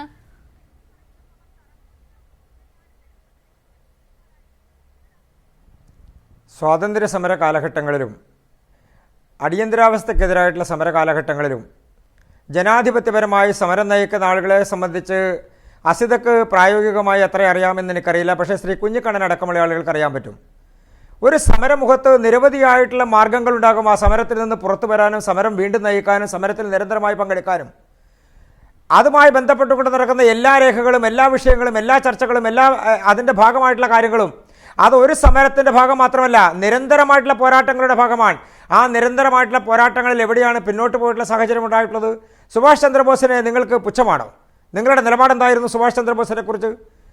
നമ്മൾ ഈ കാണുന്ന നിരവധിയായിട്ടുള്ള സ്വാതന്ത്ര്യ സമര സേനാനികളെക്കുറിച്ച് നിങ്ങളുടെ കാഴ്ചപ്പാട് എന്താണ്? നിങ്ങൾക്ക് എപ്പോഴും ഉയർത്തി കാണിക്കാനുള്ളത് ഒരു നെഹ്റുവിനെ കുറിച്ച് മാത്രമാണ്. മഹാത്മജിയെക്കുറിച്ച് പോലും നിങ്ങൾക്ക് പൂർണ്ണമായി അംഗീകരിക്കാൻ കഴിയുന്ന സാഹചര്യത്തിലല്ല. നിങ്ങളുടെ മാനസികാവസ്ഥ അതല്ല. അപ്പോൾ ആ മാനസികാവസ്ഥയിൽ നിന്നുകൊണ്ട് നെഹ്റുവിന് കുഴലൂത്ത് നടത്തുന്ന നെഹ്റുവുമായി ബന്ധപ്പെട്ടുകൊണ്ടുള്ള സംവിധാനങ്ങൾക്കൊപ്പം നിന്നുകൊണ്ട് പ്രവർത്തിക്കാൻ ആഗ്രഹിക്കുന്ന ആളുകൾക്ക് അങ്ങനെ പ്രവർത്തിക്കാം.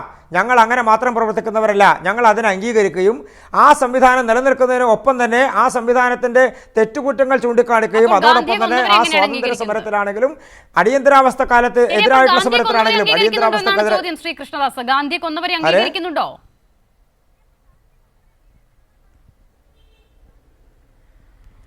ഗാന്ധിയെ കൊന്നവരുടെ കുടുംബ പാരമ്പര്യം പരിശോധിച്ച് പോയാൽ CPM-ൻ്റെ ഏറ്റവും ഉന്നതമായിട്ടുള്ള സ്ഥാനങ്ങളിലിരുന്ന പലരുടെയും കുടുംബ പാരമ്പര്യത്തിലേക്ക് പോകേണ്ടി വരും. ആ ചരിത്രത്തിലേക്ക് കൂടി ഒന്ന് പോയിട്ട് അസിത നമ്മൾ അതിനെക്കുറിച്ച് കൂടുതൽ ചർച്ച ചെയ്യുന്നതാവും നല്ലത്. ഏത് കുടുംബത്തിൽ നിന്നാണ് വന്നിട്ടുള്ളത്, ഏതാളുകളാണ് അദ്ദേഹത്തിന് വേണ്ടി വാദിക്കാൻ തയ്യാറായിട്ടുള്ളത്, ഏതാളുകളുടെ പരമ്പരയുമായി ബന്ധപ്പെട്ടുകൊണ്ടാണ് അദ്ദേഹം നിലനിൽക്കുന്നത്, ഏത് സംഘടനയായിരുന്നു അവരുടെ സംഘടനയ്ക്ക് നേതൃത്വം കൊടുത്തിരുന്ന ആളുകൾ, ഏത് സംഘടനയുടെ ഭാഗമായിരുന്ന ആളുകളാണ്, അതിൻ്റെ എല്ലാം ചരിത്രം നമ്മുടെ മുന്നിലുണ്ടല്ലോ. അത് ഞങ്ങളുടെ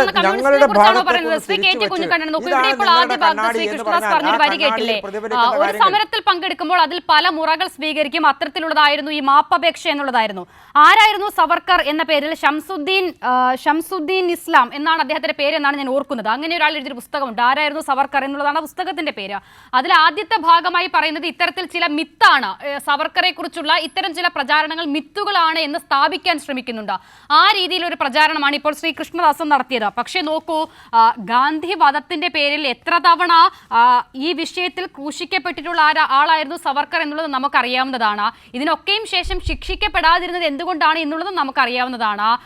ഗോഡ്സെയുടെ സഹോദരൻ ഗോപാൽ ഗോഡ്സെ പിന്നീട് ഒരു മാധ്യമത്തിന് കൊടുത്ത അഭിമുഖത്തിൽ സവർക്കറുടെ പേര് ഗോഡ്സെ പറയാതിരുന്നത് ഗുരുതുല്യനായി കണ്ടിരുന്നത് കൊണ്ടാണ് എന്ന് പറഞ്ഞതെന്ന് നമുക്കറിയാവുന്നതാണ്. ആ ചരിത്രത്തെയൊക്കെ എങ്ങനെ മറക്കാനാകും ശ്രീ KT കുഞ്ഞിക്കണ്ണൻ?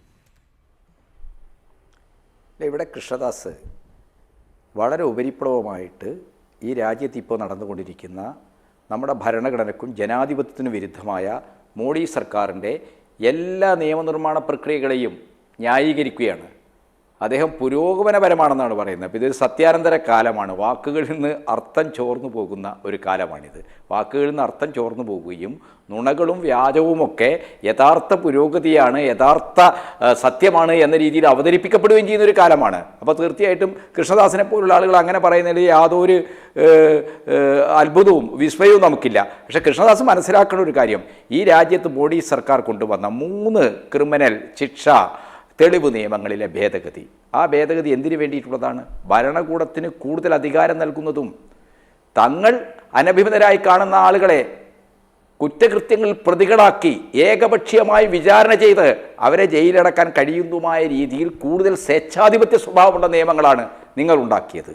ഇന്ത്യയുടെ ഖനന നിയമത്തിൽ, ഇന്ത്യയുടെ വനം സംരക്ഷണ നിയമത്തിൽ ഒക്കെ നിങ്ങൾ വരുത്തിയിരിക്കുന്ന ഭേദഗതികൾ ഈ രാജ്യത്തെ വനവും ഈ രാജ്യത്തെ ഖനിജ സമ്പത്തുമൊക്കെ ഈ രാജ്യത്തെ ജനങ്ങളുടെയും സർക്കാരിൻ്റെയും താല്പര്യമനുസരിച്ച് സംരക്ഷിക്കാനുള്ളതാണോ? അല്ല. വനമേഖലയിലും ഖനന മേഖലയിലും ബഹുരാഷ്ട്ര കുത്തകൾക്ക്, വലിയ ഖനന കുത്തകൾക്ക്, വല മാഫിയ സംഘങ്ങൾക്ക് കടന്നുവരാൻ തടസ്സമുള്ള വ്യവസ്ഥകൾ എടുത്ത് അതിനെ ഉദാരവൽക്കരിക്കുകയാണ്. കോർപ്പറേറ്റ് അനുകൂലമായ ഭേദഗതികളാണ് വന നിയമത്തിൽ, അതുപോലെ തന്നെ ഖനന നിയമത്തിൽ, അതേപോലെ തന്നെ പരിസ്ഥിതി നിയമത്തിൽ ഒക്കെ നിങ്ങൾ കൊണ്ടുവന്നിട്ടുള്ളത്. എല്ലാ നിയമങ്ങളെയും കോർപ്പറേറ്റുകൾക്ക് ആവശ്യമായ രീതിയിൽ മാറ്റുന്ന പ്രക്രിയയാണ് നിങ്ങളുടെ നിയമനിർമ്മാണം എന്ന് പറയുന്നത്. രാജ്യത്ത് ഭരണകൂടത്തിന്, സർക്കാരിന് കൂടുതൽ അധികാരവും കൂടുതൽ സ്വേച്ഛാധിപത്യ രീതിയിൽ ജനങ്ങളെ, പൗരന്മാരെ കൈകാര്യം ചെയ്യാൻ കഴിയുന്ന രീതിയിലാണ് ക്രിമിനൽ നിയമത്തിലും തെളിവ് നിയമത്തിലും ശിക്ഷാ നിയമത്തിലുമൊക്കെ നിങ്ങൾ ഭേദഗതി ചെയ്ത് കൊണ്ടുവന്നിട്ടുള്ളത്. അതിനെ അതിശക്തമായി ഈ രാജ്യത്തെ പ്രതിപക്ഷം എതിർക്കുന്നു. അന്താരാഷ്ട്ര ഏജൻസികൾ, പല മനുഷ്യാവകാശ സംഘടനകളും ഇന്ത്യയിൽ നടക്കുന്ന ഈ നിയമനിർമ്മാണങ്ങളെല്ലാം തന്നെ ഒരു പക്ഷേ പരിസ്ഥിതിക്കും ന്യൂനപക്ഷങ്ങൾക്കും അതേപോലെ തന്നെ സാധാരണ പൗരന്മാരുടെ ജനാധിപത്യ അവകാശങ്ങൾക്കും വിരുദ്ധമായിട്ടുള്ള ഒരു നടപടി പ്രക്രിയയാണ്. ഇന്ത്യ അതിവേഗം ഒരു സ്വേച്ഛാധിപത്യ സർക്കാരിന്റെ കീഴിലേക്ക് പോവുകയാണെന്നാണ് ഇത്തരം ഭേദഗതികളെ പരിശോധിച്ചുകൊണ്ട് അമേരിക്കൻ മനുഷ്യാവകാശ ഏജൻസികൾ വരെ ചൂണ്ടിക്കാണിച്ചിട്ടുള്ളത്. ഞാൻ പറയുന്ന ഒരു കാര്യം, കൃഷ്ണദാസിനെ പോലുള്ള ആളുകൾ എല്ലാത്തിനെയും ന്യായീകരിക്കും. അവർ ആരാണ് സവർക്കർ? ആർക്കാണ് അറിയാത്തത്? സവർക്കർക്ക് ഇന്ത്യയുടെ ദേശീയ പ്രസ്ഥാനമായിട്ടുള്ള ബന്ധം എന്താണ്? സവർക്കർ ലണ്ടനിലെ ഇന്ത്യ ഹൗസിൽ ഇരുന്നു കൊണ്ട് മറാത്തി നഷ്ടപ്പെട്ടു പോയ മറാത്ത സാമ്രാജ്യത്വത്തിന്റെ മറാത്ത ഭരണവ്യവസ്ഥയുടെ പുനരുജ്ജീവനത്തിന് വേണ്ടി രൂപപ്പെടുത്തിയ ഒരു സംഘടനയാണ് അഭിനവ് ഭാരത്. ആ അഭിനവ് ഭാരതിന്റെ പ്രവർത്തനങ്ങൾ എന്താണ്? അദ്ദേഹം ലണ്ടനിലുള്ള കാലത്ത് ലണ്ടനിലെ ഇന്ത്യ ഹൗസ് വഴി അദ്ദേഹം അതിനെ കോർഡിനേറ്റ് ചെയ്യാൻ ശ്രമിച്ചു. ആ കാലത്ത് അദ്ദേഹത്തിന്റെ പ്രവർത്തനങ്ങളെ നിരീക്ഷിച്ച ബ്രിട്ടീഷ് പോലീസ് ഉദ്യോഗസ്ഥനായിരുന്നു കഴ്സൺ വൈലി. ആ കഴ്സൺ വൈലിയെ അദ്ദേഹം ചില ആളുകളെ സംഘടിപ്പിച്ച്, അഭിനവ് ഭാരത് പ്രസ്ഥാനത്തിന്റെ കൗമാരം വിട്ട് യൗവനത്തിലേക്ക് കടക്കുന്ന ചില ആളുകളെ സംഘടിപ്പിച്ച് അദ്ദേഹം എന്ത് ചെയ്തു? അദ്ദേഹത്തെ വധിച്ചു. ആ കേസിലാണ് അദ്ദേഹത്തിൻ്റെ സഹോദരൻ ശിക്ഷിക്കപ്പെടുന്നത്. ബാബു റാവു എന്ന് പറയുന്ന അദ്ദേഹത്തിൻ്റെ സഹോദരൻ ശിക്ഷിക്കപ്പെടുന്നത്. ഗണേഷ് ദാമോദർ സവർക്കർ എന്ന് പറയുന്ന അദ്ദേഹത്തിൻ്റെ സഹോദരൻ ശിക്ഷിക്കപ്പെടുന്നത്. ഈ കാര്യത്തിൽ അദ്ദേഹത്തിന് വലിയ ദേഷ്യമുണ്ടായി എന്ന് മാത്രമല്ല, അദ്ദേഹം ബാരിസ്റ്ററായതിനു ശേഷം ബാർ കൗൺസിൽ പ്രവേശനം ആഗ്രഹിച്ച് നടക്കുന്ന കാലത്ത് കഴ്സൺ വാലി അദ്ദേഹം അന്ന് പോലീസ് ഇന്റലിജൻസ് ഓഫീസർ എന്ന നിലക്ക് എന്താണ് ഇദ്ദേഹം ഇന്ത്യയിലെ ചില തീവ്രവാദ സംഘങ്ങളെ പ്രൊമോട്ട് ചെയ്യുന്ന അതിൻ്റെ ഓർഗനൈസറാണ് എന്നതുകൊണ്ട് ഇദ്ദേഹത്തിന് ബാർ കൗൺസിൽ പ്രവേശനം കൊടുക്കരുതെന്ന് പറഞ്ഞുകൊണ്ട് അത് തടഞ്ഞു. വ്യക്തിപരമായി ഇദ്ദേഹത്തിന് കഴ്സൺ വാലിയോടുണ്ടായിരുന്ന വലിയ വിരോധമാണ് അങ്ങേയറ്റം ആത്മഹത്യാപരമായ ഒരു വ്യക്തിവധത്തിലേക്ക്, ഒരു കൊലപാതകത്തിലേക്ക് അദ്ദേഹത്തെ എത്തിച്ചത്. അത് പ്ലാൻ ചെയ്ത് അദ്ദേഹം ഇത്തരത്തിലുള്ള കാര്യങ്ങൾ ചെയ്യാൻ വളരെ താല്പര്യമുള്ള അതിൽ കമ്മിറ്റഡായ ചില യുവാക്കളെ ഉപയോഗിച്ച് അദ്ദേഹം അത് ചെയ്തു. അതിൽ പ്രതിയായിട്ടുള്ള ദിഗ്ര അദ്ദേഹം ശിക്ഷിക്കപ്പെട്ട് തൂക്കുമരത്തിലേറി. അദ്ദേഹത്തെ കൈയൊഴിച്ചില്ലേ? അദ്ദേഹത്തിന് വേണ്ടി കേസ് നടത്താൻ ഈ സവർക്കർ എന്തെങ്കിലും ചെയ്തോ? ഇല്ല. അദ്ദേഹത്തിൻ്റെ സഹോദരനെ ജയിലിലാക്കിയ ആ വിധി, അദ്ദേഹത്തിന് ജീവപര്യന്തം ശിക്ഷ വിധിച്ച ആ വിധി പ്രസ്താവിച്ച മജിസ്ട്രേറ്റിനെ, മിസ്റ്റർ ജാക്സനെ പിന്നീട് എന്താണ് അദ്ദേഹം വേറൊരു സംഘത്തെ ഉപയോഗിച്ച് വധിച്ചു. ഈ രണ്ട് കേസുകളാണ്. അല്ലാതെ സ്വാതന്ത്ര്യ സമരവുമായി ബന്ധപ്പെട്ട് നിരവധി കേസുകൾ, നിരവധി പ്രവർത്തനങ്ങൾ ഈ സവർക്കർ നടത്തി എന്നതൊക്കെയുള്ളത് എന്താണ്? വെറുതെ ഒരു തെറ്റായ ഒരു പ്രചരണമാണ്, ഒരു പ്രതീതി സൃഷ്ടിക്കലാണ്. സവർക്കർ ഈ രണ്ട് കൊലപാതക കേസുകളാണ് അതിൻ്റെ പിറകിൽ അദ്ദേഹം പ്രവർത്തിച്ചു. അദ്ദേഹം നേരിട്ട് പങ്കെടുത്തിട്ടില്ല.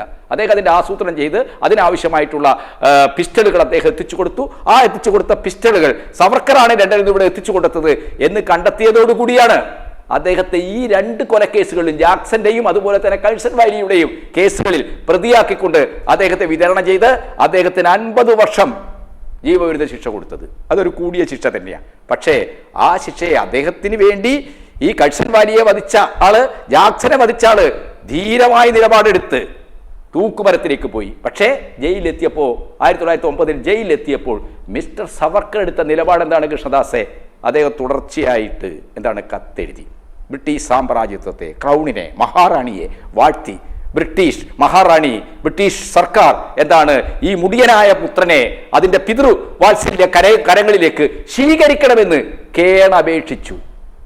ഇത് കീഴടങ്ങല്ലാതെ, ഇത് മാപ്പ് പറയല്ലാതെ, ഇത് സാമ്രാജ്യത്വത്തിന്റെ ചൂനക്കലല്ലാതെ മറ്റെന്തായിട്ടാണ് നമുക്ക് കാണാൻ കഴിയുക? രാഷ്ട്രീയത്തിൽ സാമാന്യ ബോധമുള്ള ആളുകൾ സവർക്കറെ ഒരു ദേശീയവാദിയായിട്ട് അംഗീകരിക്കുമോ? അദ്ദേഹം 2 കൊലപാതകങ്ങൾ നടത്തി. അതിനെ ഗാന്ധി പറഞ്ഞത് ആത്മഹത്യാപരമായ കാര്യങ്ങളാണ്. അദ്ദേഹത്തിന് അത് ദേശീയ താല്പര്യം കൊണ്ടാണ്, ബ്രിട്ടീഷുകാരോടുള്ള വിരോധം കൊണ്ടാണ് എന്ന രീതിയിൽ നമ്മൾ അദ്ദേഹത്തിന് ഒരു കൺസെഷൻ കൊടുത്താൽ തന്നെ അദ്ദേഹം ജയിലിൽ പോയപ്പോൾ എന്താണ് ചെയ്തത്? അദ്ദേഹത്തിന്റെ ആഹ്വാനമനുസരിച്ച്, നിർദ്ദേശമനുസരിച്ച് ഈ കൊലപാതകം നിർവഹിച്ച ചെറുപ്പക്കാർ തൂക്കുമരത്തിലേക്ക് പോയപ്പോൾ മിസ്റ്റർ സവർക്കർ ജയിലിലെത്തിയ ഉടനെ എന്താണ് വെള്ള പേപ്പറും കടലാസും എടുത്തിട്ട് മാപ്പപേക്ഷ, ദയാഹർജിയല്ല കേട്ടോ, മേഴ്സി പെറ്റീഷൻ. നമ്മളൊക്കെ ജയിലിൽ കിടക്കുമ്പോൾ കുടുംബക്കാർക്ക് അസുഖം ഉണ്ടാകുമ്പോൾ അല്ലെങ്കിൽ വീട്ടിൽ പ്രത്യേക പ്രശ്നമൊക്കെ ഉണ്ടാക്കുമ്പോൾ നമ്മൾ ആ സാഹചര്യം കാണാം, അല്ലെങ്കിൽ നമുക്ക് രോഗം ഉണ്ടാകുമ്പോൾ പുറത്തു പോയി ചികിത്സിക്കണേക്കൊക്കെ ഏത് സർക്കാരും നമ്മൾ എന്ത് ചെയ്യും? മേഴ്സി പെറ്റീഷൻ, ദയാഹർജി എഴുതും. എൻ്റെ ശിക്ഷയിൽ ഇളവ് ചെയ്ത് എന്നെ വിട്ടയക്കണം, എനിക്ക് രോഗമുണ്ട്, പുറത്തു പോയി ചികിത്സ കിട്ടണമെന്നൊക്കെ പറയും. പക്ഷേ ഇദ്ദേഹം എഴുതിയത് മേഴ്സി പെറ്റീഷൻ അല്ല, ഇദ്ദേഹം എഴുതിയത് മാപ്പപേക്ഷയാണ്. എന്നെ വിട്ടയച്ചാൽ 1920കളിൽ മൊണ്ടഗു ചെംസ്ഫോർഡ് ഭരണപരിഷ്കാരങ്ങൾക്കെതിരായിട്ട് ഈ രാജ്യത്ത് അതിശക്തമായ പ്രക്ഷോഭം ഉയർന്നു വരികയും 20ഓടുകൂടി എന്താണ് ഈ ഖിലാഫത്ത് നിസ്സഹകരണ സമരം ആരംഭിക്കുകയൊക്കെ ചെയ്യുന്ന ഒരു ചരിത്ര സന്ദർഭത്തിൽ കോൺഗ്രസിന്റെയും ഗാന്ധിയുടെയും നേതൃത്വം നടക്കുന്ന സമരത്തിൽ പങ്കെടുക്കുന്ന ആളുകളെ പിന്തിരിപ്പിക്കാൻ എനിക്ക് കഴിയും എൻ്റെ സംഘടനാ സ്വാധീനം ഞാനതിനു വേണ്ടി ഉപയോഗിക്കും. അതുകൊണ്ട് എന്നെ വിട്ടയച്ചാൽ ബ്രിട്ടീഷുകാരുടെ ഭരണം എക്കാലവും ഇന്ത്യയിൽ തുടരാൻ ആവശ്യമായ പ്രവർത്തനങ്ങൾ ഏറ്റെടുക്കാൻ ഞാൻ തയ്യാറാണെന്ന് പറഞ്ഞ് മാപ്പപേക്ഷ എഴുതിയ ആളാണ് സവർക്കർ. ആ സവർക്കറെ ദേശീയവാദിയായിട്ട് അംഗീകരിക്കണമെന്ന് പറഞ്ഞാൽ അതിൻ്റെ അർത്ഥം എന്താണ്? ബ്രിട്ടീഷുകാരുടെ ഷൂ നക്കൽ, ബ്രിട്ടീഷുകാർക്ക് മാപ്പെഴുതി അവർക്ക് സറണ്ടർ ചെയ്യല് ദേശീയതയാണ് എന്ന് അംഗീകരിക്കണമെന്നാണോ? ഹിന്ദു മഹാസഭയുടെ പഞ്ചാബ് ഹിന്ദു സഭയിൽ നിന്നാണല്ലോ ഹിന്ദു മഹാസഭ തുടങ്ങുന്നത്. ഹിന്ദു മഹാസഭയുടെ സ്ഥാപകനായ ലാലാലാൽ ചന്ദ്, കൃഷ്ണദാസനെ അറിയുമെന്ന് എനിക്കറിയില്ല, ലാലാലാൽ ചന്ദ് അദ്ദേഹം ഒരു കുപ്രസിദ്ധമായ പുസ്തകം എഴുതിയിട്ടുണ്ട്, സെൽഫ് അബ്നെഗേഷൻ ഇൻ പൊളിറ്റിക്സ്. ബ്രിട്ടീഷുകാർക്കെതിരായി സമരം ചെയ്യുന്നത് രാഷ്ട്രീയത്തിലെ ആത്മനിഷേധപരതയാണ്, കോൺഗ്രസ് അതാണ് ചെയ്യുന്നത് എന്ന് കുറ്റപ്പെടുത്തിക്കൊണ്ട് അദ്ദേഹം ഒരു പുസ്തകം എഴുതിയിട്ടുണ്ട്. അദ്ദേഹമാണ് ഈ രാജ്യത്ത് ബ്രിട്ടീഷുകാർക്ക് ഉയർന്നു വന്ന ഐതിഹാസികമായ പഞ്ചാബിലെ സിഖുകാരും മുസ്ലിങ്ങളും ഹിന്ദുക്കളും അണിനിരന്ന കർഷക പ്രക്ഷോഭത്തെ തകർക്കാനായിട്ട് കാർഷിക പ്രശ്നങ്ങൾക്ക് കാരണം, കൃഷി പ്രതിസന്ധിക്ക് കാരണം കന്നുകാലികളെ കൊന്നു തിന്നുന്ന മുസൽമാന്മാരാണെന്ന് പറഞ്ഞുകൊണ്ട്, മുസൽമാന്മാരാണ് കർഷകരുടെ ശത്രുക്കൾ എന്ന് പറഞ്ഞുകൊണ്ട് ഹിന്ദുക്കൾ ഈ മുസൽമാനോടൊപ്പം ബ്രിട്ടീഷുകാർക്കെതിരായി സമരം ചെയ്യാൻ പാടില്ലെന്ന് പറഞ്ഞുകൊണ്ട് ബ്രിട്ടീഷുകാരുടെ കയ്യിൽ കളിച്ച് പശുരാഷ്ട്രീയം, കൗ പൊളിറ്റിക്സ് ഇന്ത്യൻ രാഷ്ട്രീയത്തിലേക്ക് സാമ്പ്രായത്വത്തിൻ്റെ താല്പര്യാനുസരണം വർഗീയ ഹിന്ദു മുസ്ലിം ധ്രുവീകരണം ഉണ്ടാക്കുക എന്ന ലക്ഷ്യത്തോടു കൂടി ഉയർത്തിക്കൊണ്ടുവന്ന രാജ്യദ്രോഹപരമായ നിലപാടെടുത്ത ആളാണ് മിസ്റ്റർ ലാലാലാൽ ചന്ദ്. അപ്പോൾ ലാലാൽ ചന്ദ് തൊട്ട് സവർക്കർ, ഗോൾവാൾക്കർ, ഇവിടെ അക്ഷിത സൂചിപ്പിച്ചില്ലേ 1975 അടിയന്തരാവസ്ഥ പ്രഖ്യാപിച്ചു. തീർച്ചയായിട്ടും RSS JP-യുടെയൊക്കെ ആഹ്വാനം അനുസരിച്ച് അടിയന്തരാവസ്ഥക്കെതിരായി നിരാശീകരിച്ചു. പക്ഷേ 76 ആകുമ്പോഴേക്കും RSSന്റെ നിലപാട് മാറിയില്ലേ കൃഷ്ണദാസെ? അന്ന് യർവാദ സെൻട്രൽ ജയിലിലുണ്ടായിരുന്ന മിസ്റ്റർ ദേവറസ് ഇന്ദിരാഗാന്ധിക്ക് എത്ര കത്തെഴുതി? 6 കത്തെഴുതി. മിസ്റ്റർ മധുരിമായെ ആ കത്തുകളെല്ലാം പുറത്തു കൊണ്ടുവന്നില്ലേ? ഇന്ത്യയിൽ ഹിന്ദുത്വത്തിൻ്റെയും ഹിന്ദുയിസത്തിൻ്റെയും പൊളിറ്റിക്കൽ സ്ട്രാറ്റജി എന്ന് പറയുന്നത് എല്ലാ കാലത്തും എന്താണ്? കീഴടങ്ങലിൻ്റെതാണ്. ആ കാലത്ത് 20 പരിപാടിക്ക് പിന്തുണ കൊടുത്തു. അത് രാഷ്ട്രീയത്തിലെ ഏതെങ്കിലും ഒരു അടവുപരമായ പ്രശ്നം കൊണ്ടാണോ? ബഹുജന സമരത്തിൻ്റെ ഒരു സ്വഭാവം മാറ്റുന്നതിൻ്റെ ഭാഗമായിട്ടാണോ 20 പരിപാടിക്ക് പിന്തുണ കൊടുത്തത്? മുസഫർ നഗറിലും തുർക്മാൻ കേറ്റിലും പാവപ്പെട്ട മനുഷ്യരെ ചേരി നിർമ്മാർജ്ജനത്തിൻ്റെ പേരിൽ അടിച്ചോടിച്ച എത്രയോ ബാലന്മാരെ പോലും സന്താന നിയന്ത്രണത്തിൻ്റെ പേരിൽ ഇതിനെ സന്താന നിയന്ത്രണ പ്രക്രിയക്ക്, വാസക്ടമിക്ക് ഇരയാക്കിയ അത്തരം സംഭവങ്ങൾക്ക് നേതൃത്വം കൊടുത്ത സഞ്ജയ് ഗാന്ധിയുടെ 5 പരിപാടിക്ക് RSS പിന്തുണ കൊടുത്തു. പിന്തുണ നൽകിക്കൊണ്ട് ശ്രീമതി ഇന്ദിരാഗാന്ധിക്ക് 6 കത്തുകൾ നിങ്ങളുടെ അന്നത്തെ RSSന്റെ സർസംഘചാലക്കായിരുന്ന മിസ്റ്റർ ദേവർസ് എഴുതി. ഇതൊക്കെ ചരിത്രത്തിൽ ആർക്കും നിഷേധിക്കാനാവാത്ത അസന്ധിഗ്ധമായ തെളിവുകളാണ്. ചരിത്രം നിങ്ങളെ ഒരിക്കലും, നിങ്ങൾക്കിപ്പോൾ പല രീതിയിൽ കോർപ്പറേറ്റ് പണമൊക്കെ ഉപയോഗിച്ച് ഇലക്ട്രൽ ബോണ്ട് വഴിയൊക്കെ വരുന്ന ആയിരക്കണക്കിന് കോടികളെ ഉപയോഗിച്ച് നിങ്ങൾക്ക് എന്താകാം ജനങ്ങളുടെ പൊതുബോധത്തെ വൻകിട മാധ്യമങ്ങൾ വഴിയൊക്കെ തന്നെ കയ്യിലെടുക്കാൻ കഴിയുന്നുണ്ടാകാം. പക്ഷേ ചരിത്രം ഒരിക്കലും നിങ്ങൾക്ക് മാപ്പ് നൽകില്ല. നിങ്ങളുടെ മഹാപാതകങ്ങൾ, നിങ്ങളുടെ കുറ്റകൃത്യങ്ങൾ, നിങ്ങൾ ഇന്ത്യൻ ജനതയോട് കാണിച്ച വഞ്ചന ചരിത്രം കൃത്യമായി രേഖപ്പെടുത്തി വെച്ചിട്ടുണ്ട്. അത് എത്ര കാലം കഴിഞ്ഞാലും ചരിത്ര വിദ്യാർത്ഥികൾ അത് കണ്ടെടുക്കും, നിങ്ങളെ തിരിച്ചറിയുമെന്ന കാര്യത്തിൽ ഒരു സംശയവുമില്ല. ശ്രീ കൃഷ്ണദാസ്, ഈ നിലയിലാണോ സവർക്കറെ നമ്മൾ ദേശീയവാദിയായി അംഗീകരിക്കേണ്ടത്? നോക്കൂ, 1948 ജനുവരി 14 ഗാന്ധി വധിക്കപ്പെടുന്നതിന് ദിവസങ്ങൾക്ക് മുൻപ് 3 പേർ സവർക്കറുടെ വീട്ടിലെത്തുന്നുണ്ട്. ആരൊക്കെയാണ്? ദിഗംബർ ബാഡ്ജ, നാരായണൻ ആപ്തെ, ഒപ്പം തന്നെ നാഥുറാം വിനായക് ഗോഡ്സെ. ഈ 3 പേരോടും നിങ്ങളുടെ ഉദ്ദേശം അത് സാധിക്കട്ടെ, ജയിച്ചുവാ എന്ന് പറഞ്ഞ എല്ലാവിധ അനുഗ്രഹാശസ്സുകളും കൂടെ ഈ 3 പേരെ ഗാന്ധിയെ കൊല്ലാനായി വിട്ട സവർക്കറെ കുറിച്ച് ദൃക്സാക്ഷി മൊഴി എന്ന് കോടതിയിൽ വന്നിരുന്നു. ശ്രീ കൃഷ്ണദാസ, ഇതിനെ ഉദ്ധരിച്ചുകൊണ്ട് സ്വാതന്ത്ര്യം അർദ്ധരാത്രിയിൽ എന്ന പുസ്തകത്തിൽ ഈ വിവരങ്ങളൊക്കെ ആ കേസിനെ കൂടി ആധാരമാക്കി എഴുതി വെച്ചിട്ടുണ്ട്. ഇതൊക്കെയാണ് ചരിത്രം, ഇതൊക്കെയാണ് ചരിത്രത്തിന്റെ ഭാഗം.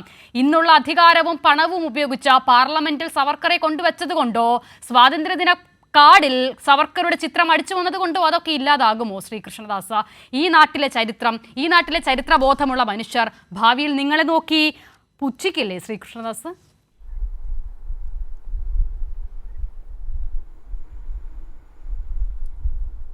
അസിത, ബഹുമാനപ്പെട്ട ശ്രീ കുഞ്ഞിക്കണ്ണൻ അദ്ദേഹം സവർക്കറുടെ ജീവിതത്തിൽ അദ്ദേഹത്തിനുണ്ടായിട്ടുള്ള പ്രശ്നങ്ങളെ സംബന്ധിച്ചു, അദ്ദേഹം എത്ര കേസിൽപ്പെട്ടിരുന്നു, ഏതൊക്കെ കേസിൽപ്പെട്ടു, എത്ര വർഷം അദ്ദേഹത്തെ ശിക്ഷിക്കപ്പെട്ടു, ഏതായിരുന്നു അതിൻ്റെ നടപടി എന്നുള്ളതിനെ സംബന്ധിച്ചെല്ലാം സവിസ്തരം നിങ്ങളുടെ പ്രേക്ഷകരോട് പറഞ്ഞു കഴിഞ്ഞല്ലോ. അത് പറഞ്ഞു കഴിഞ്ഞതിന് ശേഷം അദ്ദേഹം തന്നെ പറയുകയാണ്, ഇതൊരു ബ്രിട്ടീഷ് വിരുദ്ധ സമരത്തിൻ്റെ ഭാഗമായിരുന്നില്ല, ഇത് വ്യക്തിവിരോധത്തിൻ്റെ ഭാഗമായിട്ടുള്ള നടപടികളുടെ ഭാഗമായിരുന്നു. ബഹുമാനപ്പെട്ട ശ്രീ കുഞ്ഞിക്കണ്ണൻ, അങ്ങേക്ക് ഒരു ഭാഗം പറയുമ്പോൾ സവർക്കർ നല്ലയാളും മറ്റൊരു ഭാഗം പറയുമ്പോൾ സവർക്കർ മോശപ്പെട്ടയാളും എന്ന് പറയുന്നതിൽ അങ്ങേക്ക് അങ്ങനെ ഒരു വീക്ഷണം എടുക്കാം. പക്ഷേ ചരിത്രം മാറാൻ വേണ്ടി പോകില്ലല്ലോ, ചരിത്രത്തിന് മാറ്റം വരില്ലല്ലോ. അസിത സൂചിപ്പിച്ച കാര്യം, അങ്ങനെ ആ കേസുമായി ബന്ധപ്പെട്ടുകൊണ്ട് അദ്ദേഹത്തെ ശിക്ഷിക്കപ്പെട്ടിട്ടുണ്ടോ, അദ്ദേഹത്തെ വിചാരണ ചെയ്യപ്പെട്ടിട്ടുണ്ടോ, അദ്ദേഹത്തിന് കോടതി എന്തെങ്കിലും നടപടി സ്വീകരിച്ചിട്ടുണ്ടോ എന്നുള്ളത് പരിശോധിക്കപ്പെടണ്ടേ, അതിലേതെങ്കിലും തെളിവുകൾ സ്വീകരിക്കപ്പെട്ടിട്ടുണ്ടോ എന്നുള്ളത് പരിശോധിക്കപ്പെടണ്ടേ, സാക്ഷിമൊഴി ഉണ്ടോ ഇല്ലയോ എന്നുള്ളതല്ലല്ലോ. അതിനെ സംബന്ധിക്കുന്ന വിധികളും ഗാന്ധിവധവുമായി ബന്ധപ്പെട്ടുകൊണ്ടുള്ള കാര്യങ്ങളുമെല്ലാം നമ്മുടെ കോടതികൾ പരിശോധിക്കുകയും വിധി പ്രഖ്യാപിക്കുകയെല്ലാം ചെയ്തിട്ടുള്ള കാര്യങ്ങളല്ലേ. പിന്നെ ശ്രീ കുഞ്ഞിക്കണ്ണൻ സൂചിപ്പിച്ചത് മദൻലാൽ ധീംഗ്രെ അടക്കമുള്ള ആളുകൾ, അതുപോലെ തന്നെ വിനായക ദമോദര സവർക്കറുമായി ബന്ധപ്പെട്ടുകൊണ്ടുള്ള കാര്യങ്ങൾ, അതെല്ലാം എത്ര വർഷക്കാലം അദ്ദേഹം ജയിലിൽ കിടന്നു, എത്ര വർഷക്കാലം അദ്ദേഹം ജയിലഴിക്കുള്ളിലായിരുന്നു എന്നുള്ളത് ഈ രാജ്യത്തെ ചരിത്രത്തിന്റെ ഭാഗമല്ലേ, സ്വാതന്ത്ര്യ സമര ചരിത്രത്തിന്റെ ഭാഗമല്ലേ. ആ ചരിത്രത്തിന്റെ ഭാഗമായിട്ടുള്ള കാര്യത്തെ നമ്മളിപ്പോൾ വായിക്കൊണ്ടില്ല എന്ന് പറഞ്ഞാൽ, അല്ലെങ്കിൽ നമ്മളൊരു ബ്രിട്ടീഷ് കോളനിയാകുന്ന സമയത്ത് ചിത്പവൻ ബ്രാഹ്മൺ എന്ന് പറയുന്ന വിഭാഗം ആദ്യകാലത്ത് ഈ ബ്രിട്ടീഷുകാരുടെ വരവിനെ വളരെ വിമുഖതയോടുകൂടി കണ്ടിരുന്നു. അത് ഇന്ത്യ ബ്രിട്ടീഷ് കോളനി ആയതുകൊണ്ട് മാത്രമല്ല, അതുവരെ ചിത്പവൻ ബ്രാഹ്മൺ എന്ന് പറയുന്ന വിഭാഗം ആ നാടിനെ അടക്കി ഭരിച്ചിരുന്ന ഒരു രീതി ഉണ്ടായിരുന്നു. ഒരു പരിധി വരെ ഈ കൊളോണിയസത്തിന് തുല്യമായ രീതിയിൽ അവർ ഇടപെട്ടിരുന്നു. പക്ഷേ ബ്രിട്ടീഷുകാരുടെ വരവോടുകൂടി അത് ഇല്ലാതാകുന്നു. ചിത്പവൻ ബ്രാഹ്മണന്മാരുടെ അധികാരവും പദവിയും ഇല്ലാതാകുന്നതോടുകൂടിയാണ് ഈ വിഭാഗം ബ്രിട്ടീഷുകാർക്കെതിരെ തിരിയുന്നത്. അങ്ങനെയല്ലേ ചരിത്രം, ശ്രീകൃഷ്ണദാസൻ? ഞാൻ മനസ്സിലാക്കിയിട്ടുള്ള ചരിത്രം അതാണ്. ആ ചിത്പവൻ ബ്രാഹ്മണരുടെ പിന്മുറക്കാർ ആരൊക്കെയാണ്, അവർ ഗാന്ധിവധത്തിൽ എങ്ങനെ പങ്കെടുത്തു എന്നുള്ളത് താങ്കൾക്ക് അറിയാവുന്നതല്ലേ?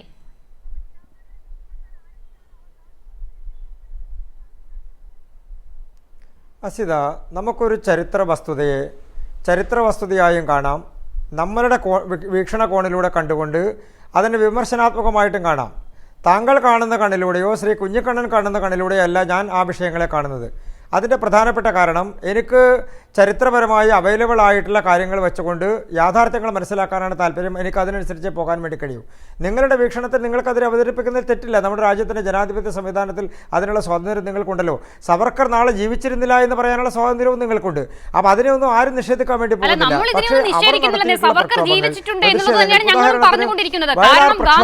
പ്രത്യയശാസ്ത്രം ഇവിടെ ഉണ്ടായിരുന്നു എന്ന് ബോധിപ്പിക്കാനാണ്. ഞാൻ മുൻപ് പറഞ്ഞല്ലോ, ഗാന്ധിവധത്തിന് മുൻപ് ആപ്തയും ഗോഡ്സെയും അടങ്ങുന്ന ആളുകൾ സവർക്കറെ വന്ന് കാണുകയും ഇവരോട് നിങ്ങൾ ഉദ്ദേശിക്കുന്ന കാര്യം കഴിഞ്ഞുവാ, നിങ്ങൾ ജയിച്ചുവാ എന്ന് സവർക്കർ പറയുകയും ചെയ്തത് സാക്ഷിമൊഴിയായി കോടതിയുടെ മുന്നിൽ വന്നതാണ്. ആ മൊഴി കോടതി അവിശ്വസിച്ചിട്ടില്ല ശ്രീ കൃഷ്ണദാസ. ആ കേസുകളുടെ ഭാഗമായി അതുണ്ടല്ലോ. ആ മൊഴി കോടതി അവിശ്വാസത്തിൽ എടുത്തിട്ടില്ല. പക്ഷേ അതിനെ തെളിയിക്കാൻ പ്രോസിക്യൂഷന് കഴിഞ്ഞില്ല എന്നുള്ളത് മാത്രമായിരുന്നു അന്ന് 6ാം പ്രതിയായിരുന്ന സവർക്കർ വെറുതെ വിടാൻ കാരണം. എന്തുകൊണ്ട്? ഈ പറയുന്ന ഗോഡ്സെ സവർക്കറെ ഒറ്റക്കൊടുത്തില്ല, സവർക്കറുടെ പേര് പറഞ്ഞില്ല എന്നുള്ളത് കൊണ്ട്. അതിനുശേഷമാണ് ഗോഡ്സെയുടെ സഹോദരൻ ഈ വിഷയത്തിൽ, ഗോപാൽ ഗോഡ്സെ, ദേശീയ മാധ്യമത്തിന് നൽകിയ അഭിമുഖത്തിലാണ് പറഞ്ഞത്, ഈ നിലയിൽ സവർക്കറെ അദ്ദേഹം ഗുരുതുല്യനായി കണ്ടിരുന്നത് കൊണ്ടാണ് അദ്ദേഹത്തിന്റെ പേര് പറയാതിരുന്നത് എന്ന്. അങ്ങനെയാണ് സവർക്കർ രക്ഷപ്പെട്ടത് ഗാന്ധിവധവുമായി ബന്ധപ്പെട്ട ഗൂഢാലോചനയിലും കേസിൽ നിന്നും.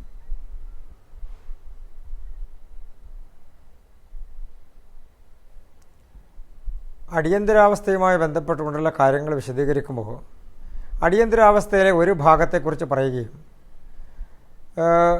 അടിയന്തരാവസ്ഥയിൽ RSSകാർ കത്തെഴുതി രക്ഷപ്പെട്ടില്ലേ എന്ന് സ്റ്റേറ്റ്മെൻറ്റ് നടത്തുകയും ചെയ്യുന്ന ശ്രീ കുഞ്ഞിക്കണ്ണൻ, അടിയന്തരാവസ്ഥയിൽ ഇടതുപക്ഷ പ്രസ്ഥാനങ്ങളുടെ പങ്കെന്തായിരുന്നു? എത്ര നേതാക്കന്മാർ ജയിലിൽ കിടന്നു? എത്ര പൊളിറ്റ് ബ്യൂറോ അംഗങ്ങൾ നിരന്തരമായി ജയിലിലുണ്ടായിരുന്നു? ആ കാലഘട്ടത്തിലെ CPMൻ്റെ നേതാക്കന്മാർ, സംസ്ഥാന നേതാക്കന്മാർ, അവരെല്ലാം എത്ര വർഷക്കാലം അടിയന്തരാവസ്ഥയുടെ പൂർണ്ണകാലം ജയിലിൽ കിടന്നവരാണോ? ആ സമരത്തിൽ നിരന്തരമായി രാജ്യത്തൊട്ടാകെ ഈ പ്രസ്ഥാനങ്ങൾക്ക് എന്തായിരുന്നു പങ്ക്? അതുകൂടി സൂചിപ്പിക്കണ്ടേ? നമ്മുടെ രാജ്യത്ത് ഏതെങ്കിലും നടന്നിട്ടുള്ള പ്രക്ഷോഭങ്ങളെ, ഈ രാജ്യത്തെ ജനാധിപത്യ സംവിധാനത്തെ തകർക്കാൻ വേണ്ടി കോൺഗ്രസ്സുകാർ നടത്തിയിട്ടുള്ള നടപടികളെ, അതിനെയെല്ലാം ഇന്ന് നിങ്ങൾക്ക് ഭരണത്തിൻ്റെ ഭാഗമായിരുന്നു കൊണ്ട്, പ്രതിപക്ഷത്തിൻ്റെ ഭാഗമായിരുന്നു കൊണ്ട്, നിങ്ങളുടെ ഒപ്പം നിൽക്കുന്ന പാർട്ടിയുടെ ഭാഗമാണ് എന്നുള്ളത് കൊണ്ട് ന്യായീകരിക്കാനുള്ള ബാധ്യതയുണ്ടാകാം. അത് ചെയ്യാം, അതിൽ തെറ്റില്ല. പക്ഷേ ആ തെറ്റിനെ നിങ്ങൾ ജനാധിപത്യപരമായി നടന്നിട്ടുള്ള ഒരു പ്രതിഷേധത്തെ, പ്രക്ഷോഭത്തെ, ജനാധിപത്യം സംരക്ഷിക്കുന്നതിന് വേണ്ടി നടന്നിട്ടുള്ള നിരന്തരമായ പ്രക്ഷോഭത്തെ, അതിനെയെല്ലാം വിലയുറച്ച് കാണിക്കാനുള്ളൊരു ശ്രമത്തിൻ്റെ ഭാഗമായി എടുത്താൽ അതിനെ അംഗീകരിക്കാൻ കഴിയില്ല ശ്രീ കുഞ്ഞിക്കണ്ണൻ. കുഞ്ഞിക്കണ്ണൻ, നിങ്ങൾ പറയാൻ ആഗ്രഹിക്കുന്നത് ഇന്ന് കോൺഗ്രസ്സുകാർക്ക് കുഴലൂത്ത് നടത്തുന്നതിൻ്റെ ഭാഗമായിട്ട് മാത്രമാണ്. ഇന്ന് കോൺഗ്രസ്സുകാർ ചെയ്യുന്നതെല്ലാം ശരിയാണെന്ന് വരുത്തി തീർക്കാൻ അന്ന് കോൺഗ്രസ്സുകാർ ചെയ്തതും ശരിയാണ് എന്ന് നിങ്ങൾക്ക് പറയേണ്ടി വരുന്ന ഗതികേടിൽ നിൽക്കുന്ന നിങ്ങളോട് എനിക്ക് സഹതാപം മാത്രമേ ഉള്ളൂ. നിങ്ങൾക്ക് അംഗീകരിക്കാം, അനുസരിക്കാം, അവരുടെ നടക്കാം. അതിലാരും തെറ്റ് പറയാൻ വേണ്ടി കഴിയില്ല. ഈ രാജ്യത്തെ അടിയന്തരാവസ്ഥ കാലത്ത് ഏത് നിലയിലായിരുന്നു കോൺഗ്രസിനെതിരെ ഈ നാട്ടിൽ സമരം ചെയ്തത് എന്നുള്ളത് നമുക്കൊക്കെ അറിയാവുന്ന കാര്യമാണ്, അത് വസ്തുതയാണ്. പക്ഷേ അതിന്റെ രണ്ടാം ഘട്ടത്തിൽ ഈ നിലയിൽ തന്നെ ജയിലിൽ കിടന്ന് ഇന്ദിരാഗാന്ധിക്ക് മാപ്പ് എഴുതിയതിനെ കുറിച്ചാണ് ശ്രീ കെ ടി കുഞ്ഞിക്കണ്ണൻ പറഞ്ഞത്. അതൊന്നാമത്തെ വിഷയം. അങ്ങനെ സ്വാതന്ത്ര്യ സമരത്തെ എന്നതിനെ പോലെ തന്നെ അടിയന്തരാവസ്ഥക്കെതിരായ സമരത്തെയും ചതിച്ചവരാണ് സംഘപരിവാറുകാർ എന്നുള്ളതാണ് പറയുന്നത്. അതിനോടൊപ്പം തന്നെയാണ് ഇപ്പോൾ താങ്കൾ അല്പം അല്ല ഞാൻ പറയട്ടെ, ഞാൻ പറഞ്ഞു പൂർത്തിയാക്കട്ടെ ശ്രീ കൃഷ്ണദാസ്. നോക്കൂ, ഞാൻ പറഞ്ഞതിന് ശേഷം പൂർത്തിയാക്കിക്കോളൂ. ഞാൻ സമയം തരാം. നിങ്ങൾക്ക് രണ്ടുപേർക്കും ഒരുപാട് സംസാരിക്കാൻ ഉണ്ടാകുമെന്ന് അറിയാവുന്നത് കൊണ്ട് തന്നെയാണ് ചർച്ചയിൽ മറ്റൊരാളെ വിളിക്കാതെ രണ്ടുപേരിൽ മാത്രമായി ഒതുക്കാൻ ഞാൻ തീരുമാനിച്ചതാ. അങ്ങ് പറഞ്ഞോളൂ, ഞാനതൊന്ന് പൂർത്തിയാക്കട്ടെ. അപ്പോൾ അങ്ങനെ ഇത്രനാൾ നമ്മൾ കേട്ടത് സ്വാതന്ത്ര്യ സമരത്തെ ചതിച്ച കഥയായിരുന്നെങ്കിൽ അടിയന്തരാവസ്ഥയെയും ചതിച്ച കഥയാണ് ഇതുവരെ പറഞ്ഞുകൊണ്ടിരിക്കുന്നത്. ഇനി ഗാന്ധി വധവുമായി ബന്ധപ്പെട്ട കേസിൽ സവർക്കറെ ശിക്ഷിച്ചില്ലല്ലോ എന്നാണല്ലോ അങ്ങ് പറയുന്നത്. എന്തുകൊണ്ട് സവർക്കറെ ശിക്ഷിച്ചില്ല എന്നുള്ളതാണല്ലോ ഞാൻ വിശദീകരിക്കുന്നത്. ആ സാക്ഷിമൊഴി കോടതി വിശ്വാസത്തിലെടുക്കാതിരുന്നിട്ടില്ല. കോടതിക്ക് ആ മൊഴി വിശ്വാസമായിരുന്നു ശ്രീ കൃഷ്ണദാസ്. പക്ഷേ അത് തെളിയിക്കാൻ പ്രോസിക്യൂഷന് കഴിഞ്ഞില്ല. എന്തുകൊണ്ട് കഴിഞ്ഞില്ല? ഗോഡ്സെയുടെ മൊഴി സവർക്കർക്ക് അനുകൂലമായിരുന്നു. അത് എന്തുകൊണ്ട് അങ്ങനെയായി എന്നുള്ളത് ഈ ഗോഡ്സെയുടെ സഹോദരൻ ഗോപാൽ ഗോഡ്സെ പിന്നീട് വെളിപ്പെടുത്തുകയുണ്ടായി. ഇതൊക്കെയും നമ്മുടെ മുന്നിലുള്ള ചരിത്രമല്ലേ? അപ്പോൾ അങ്ങനെ ഒരാളാണോ ദേശീയ പ്രസ്ഥാനത്തിന്റെ മുൻമുഖമായി നിൽക്കേണ്ടത്?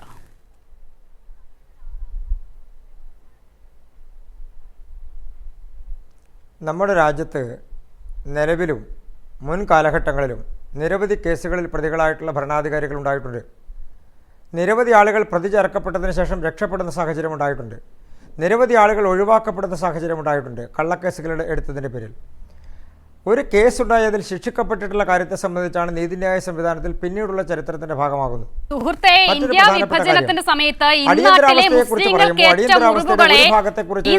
മുസ്ലിങ്ങൾക്കേറ്റ മുറിവുകളെ തെരുവുകൾ തോറും നടന്ന് ആശ്വസിപ്പിക്കാൻ ശ്രമിച്ച ഒരു വ്യക്തിയെ കൊന്നുകളഞ്ഞ പ്രത്യയശാസ്ത്രത്തെ കുറിച്ചാണ്, അതിന്റെ വക്താക്കളെ കുറിച്ചാണ് ശ്രീ കൃഷ്ണദാസ് ഇങ്ങനെ ന്യായീകരിക്കുന്നത് എന്നുള്ളത് ഓർക്കണം. ശ്രീ കൃഷ്ണദാസ്, നമ്മൾ മുൻപ് പറഞ്ഞതുപോലെ താങ്കൾ ബിജെപിയുടെ ഭാഗമായിരിക്കാം, പക്ഷെ അപ്പോഴും അങ്ങനെ അഭിഭാഷകൻ കൂടിയാണ്, നിയമപരിജ്ഞാനമുള്ള ഒരാൾ കൂടിയാണ്. ഈ ഗാന്ധിയോട് എങ്ങനെ വിരോധമുണ്ടായി ഗോഡ്സെക്കും ആപ്തേക്കും സവർക്കർക്കും ഒക്കെ എന്നുള്ളത് നമുക്കറിയാം. ഗാന്ധി വിഭജനത്തിന്റെ സമയത്ത് മുസ്ലിങ്ങൾക്കൊപ്പം നിലയുറപ്പിച്ചു. എങ്ങനെ നിലയുറപ്പിച്ചു? തെരുവുകളിൽ അവർ ക്രൂരമായ പീഡനങ്ങൾ ഏറ്റുവാങ്ങിയ സമയത്ത് തെരുവുകൾ തോറും നടന്ന് അവരെ ആശ്വസിപ്പിച്ചു. വിഭജനത്തിന്റെ സമയത്ത് പാകിസ്ഥാന് കൊടുക്കാമെന്ന് പറഞ്ഞ പൈസ കൊടുക്കണ്ടേ എന്ന് ഗാന്ധി ചോദിച്ചു. ഈ ചോദ്യങ്ങളല്ലേ ഗാന്ധിയെ കൊല്ലുന്നതിലേക്ക് നയിച്ചത്? ശ്രീ കൃഷ്ണദാസ്, ഇതൊക്കെ അറിയാത്ത കാര്യമാണോ? അപ്പോൾ അങ്ങനെ ഒരു കേസാണോ? ഈ പല വിഭാഗത്തിലും പല കേസുകളിലും ആളുകൾ പെട്ടിട്ടുണ്ടാകാം. അത് പിന്നീട് നമ്മുടെ ചരിത്രത്തിന്റെ ഭാഗമാകാം, നിയമ സംവിധാനത്തിന്റെ ഭാഗമാകാം എന്നൊക്കെ പറയുന്നത് ആരായിരുന്നു? ഗാന്ധി. അതറിയുമോ ചുരുങ്ങിയ പക്ഷം?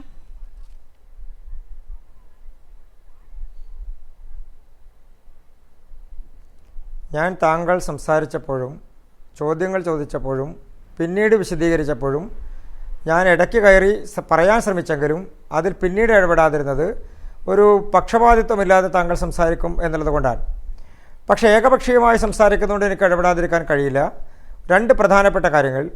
ഒന്ന്, ശ്രീ കുഞ്ഞിക്കണ്ണൻ പറഞ്ഞിട്ടുള്ള അബദ്ധജടിലമായിട്ടുള്ള ചരിത്രവിരുദ്ധമായിട്ടുള്ള കാര്യങ്ങൾ, ആ കാര്യങ്ങളെ താങ്കൾ വീണ്ടും ആവർത്തിക്കുകയാണ്. മറ്റൊരു പ്രധാനപ്പെട്ട വിഷയം, ഗാന്ധി വധവുമായി ബന്ധപ്പെട്ടുകൊണ്ട് RSSനെ കൂട്ടിയിണക്കാൻ അല്ലെങ്കിൽ ആ പ്രസ്ഥാനങ്ങളെ കൂട്ടിയിണക്കാൻ താങ്കൾ നടത്തുന്നതും കുഞ്ഞിക്കണ്ണൻ നടത്തുമായിട്ടുള്ള ശ്രമങ്ങൾ, അതിനെന്തെങ്കിലും ചരിത്രപരമായിട്ടുള്ള പിന്തുണയുണ്ടോ? കോടതി ഉത്തരവുകളുടെ പിന്തുണയുണ്ടോ? ഈ രാജ്യത്തെ ജനാധിപത്യ സംവിധാനത്തിൽ തന്നിട്ടുള്ള ഏതെങ്കിലും ഒരു അന്വേഷണത്തിൻ്റെ പിന്തുണയുണ്ടോ? ഒന്നുമില്ല. നിങ്ങൾക്ക് ആരോപണങ്ങൾ ഉന്നയിക്കാം, അതിൽ തെറ്റില്ല. അത് നിങ്ങളുടെ രാഷ്ട്രീയ ആരോപണമാണ്. അതെല്ലാം ഈ രാജ്യത്തെ ചരിത്രത്തിൻ്റെ ഭാഗമാണ്, കോടതി വിധികളുടെ ഭാഗമാണ്, കോടതി നടപടികളുടെ ഭാഗമാണ് എന്ന് ശടിക്കരുതെന്നേ ഞാൻ പറഞ്ഞുള്ളൂ. അതങ്ങനെ തന്നെയാണ്. ജനാധിപത്യത്തിൽ അങ്ങനെ ഒരു മര്യാദ ഇല്ലല്ലോ. അങ്ങനെ ഏതെങ്കിലും ഒരു ഉത്തരവ് ചൂണ്ടിക്കാണിക്കാൻ അസിതക്കോ കുഞ്ഞിക്കണ്ണനോ കഴിയുമോ? RSS പരാമർശമുള്ള ഏതെങ്കിലും ഒരു കോടതി വിധി? മറ്റൊരു പ്രധാനപ്പെട്ട കാര്യം, അടിയന്തരാവസ്ഥയുമായി ബന്ധപ്പെട്ടുകൊണ്ട് എന്തിനാണ് നിങ്ങൾക്ക് പൊള്ളുന്നത്? അടിയന്തരാവസ്ഥയുടെ കിരാതമായിട്ടുള്ള ഭരണം നടക്കുമ്പോൾ നിങ്ങളോടൊപ്പം ഇന്നും സംസ്ഥാനത്ത് ഭരണം കൈയാളുന്ന ഒരു പാർട്ടിയല്ലേ കേരളം അടക്കമുള്ള സംസ്ഥാനങ്ങളിൽ ഇരുന്നുകൊണ്ട് ഭരണത്തിൽ ശ്രീ രാജൻ അടക്കമുള്ള ആളുകൾ മരണപ്പെടാനുള്ള സാഹചര്യത്തിൽ കളമൊരുക്കിയത്? ആരാ നിങ്ങളോടൊപ്പം ഇരിക്കുന്നത്? ഇപ്പോൾ ഭരണത്തിൽ നിങ്ങളോടൊപ്പം മന്ത്രിമാരായിട്ടിരിക്കുന്ന പാർട്ടി, നിങ്ങളോടൊപ്പം ഭരണം പങ്കെടുത്ത പാർട്ടി, ദേശീയ തലത്തിൽ നിങ്ങളുടെ പാർട്ടിയുടെയും മുന്നണിയുടെയും ഭാഗമായിട്ടുള്ള പാർട്ടി, ആ പാർട്ടിയിലെ ആ ജനാധിപത്യത്തിൽ കേരളമടക്കമുള്ള സംസ്ഥാനങ്ങളിൽ ഏറ്റവും വലിയ നിരന്തരമായിട്ടുള്ള പീഡനങ്ങൾക്കും മർദ്ദനമുറകൾക്കും തുടക്കം കുറിച്ചത് ഇവിടെ കേരളമല്ലേ ഈ രാജ്യത്തെ ഏറ്റവും വലിയ മർദ്ദനമുറകളുടെ ഭാഗമായി അടിയന്തരാവസ്ഥയിൽ മാറിയത്. അപ്പം നിങ്ങൾക്ക് ഏത് നെറികേടിനെയും ചരിത്രത്തിൻ്റെ ഭാഗമായി വളച്ചൊടിച്ച് നിങ്ങളുടേതാക്കി മാറ്റാം. അതിൽ യാതൊരു തെറ്റും കാണാൻ വേണ്ടി കഴിയില്ല, അതിൽ യാതൊരു അബദ്ധജടിലമായിട്ടുള്ള കാര്യവുമില്ല. ഞങ്ങൾക്കെതിരെ ആരോപണം ഉന്നയിക്കുക, ഞങ്ങൾ ചെയ്തതെല്ലാം തെറ്റാണെന്ന് യാതൊരു ചരിത്രരേഖയുടെയും പിൻബലമില്ലാതെ, കോടതി വിധികളുടെ പിൻബലമില്ലാതെ അതിൽ നിങ്ങൾക്ക് തോന്നുന്ന രീതിയിൽ അങ്ങ് പറയാം. നിങ്ങളുടെ പ്രേക്ഷകരോടത് പറയാൻ നിങ്ങൾക്ക് അവകാശമുണ്ട്. അതവർ വിശ്വസിക്കണമെന്ന് അവരോട് നിർബന്ധം പിടിക്കരുതെന്ന് മാത്രമേ എനിക്ക് പറയാനുള്ളൂ. ശ്രീ കുഞ്ഞിക്കണ്ണനെ ഞാൻ വെല്ലുവിളിക്കുകയാണ്. കുഞ്ഞിക്കണ്ണൻ ചൂണ്ടിക്കാണിക്കട്ടെ, ഏതെങ്കിലും ഒരു കോടതി വിധി ഈ രണ്ട് വിഷയങ്ങളിലും RSSനെതിരായി ഉണ്ടോ, ആ പ്രസ്ഥാനങ്ങൾക്കെതിരായി ഉണ്ടോ? അശ്രദ്ധ ചൂണ്ടിക്കാണിക്ക് ഏതെങ്കിലും ഒരു കോടതി വിധി ഉണ്ടോ? ഇനി അടിയന്തരാവസ്ഥ കാലഘട്ടത്തിൽ ഇതുമായി ബന്ധപ്പെട്ടുകൊണ്ട് നിങ്ങളുടെ നിലപാടെന്തായിരുന്നു? ആ പ്രസ്ഥാനങ്ങൾ ഇന്നും നിങ്ങളുടെ കൂടെ തന്നെയല്ലേ ഇരിക്കുന്നത്? കേരളത്തിൻ്റെ മുഖ്യമന്ത്രിയായിരുന്ന ആളുകളുടെ പ്രസ്ഥാനങ്ങൾ ഇന്നും നിങ്ങളുടെ കൂടെ തന്നെയല്ലേ ഇരിക്കുന്നത്? അപ്പോൾ അടിയന്തരാവസ്ഥയിൽ നടന്നിട്ടുള്ള ജനാധിപത്യ വിരുദ്ധമായിട്ടുള്ള നിലപാടുകൾ, ആ നിലപാടുകൾക്ക് ഒപ്പം നിരന്തരമായി നിൽക്കുകയും ഇരിക്കുകയും കിടക്കുകയും ചെയ്യുന്ന നിങ്ങളാണോ ഞങ്ങളെക്കുറിച്ച് ജനാധിപത്യം പഠിപ്പിക്കുന്നത്, ഞങ്ങളെ അടിയന്തരാവസ്ഥയുടെ സമരത്തെക്കുറിച്ച് സൂചിപ്പിക്കുന്നത്? നിങ്ങൾക്ക് എന്തും പറയാം, അതിൽ തെറ്റില്ല, ഞാനത് കേട്ടിരിക്കാം, പ്രേക്ഷകരും കേട്ടിരിക്കും. പക്ഷേ അതെല്ലാം ചരിത്രത്തിൻ്റെ ഭാഗമാണ് എന്ന് നിരന്തരമായി പറഞ്ഞുകൊണ്ടിരിക്കുന്നത്. അത് മാത്രമേ എനിക്ക് അപേക്ഷയുള്ളൂ. പിന്നെ ശ്രീ കുഞ്ഞിക്കണ്ണനോട് എനിക്കൊരു കാര്യം കൂടി സൂചിപ്പിക്കാനുണ്ട്.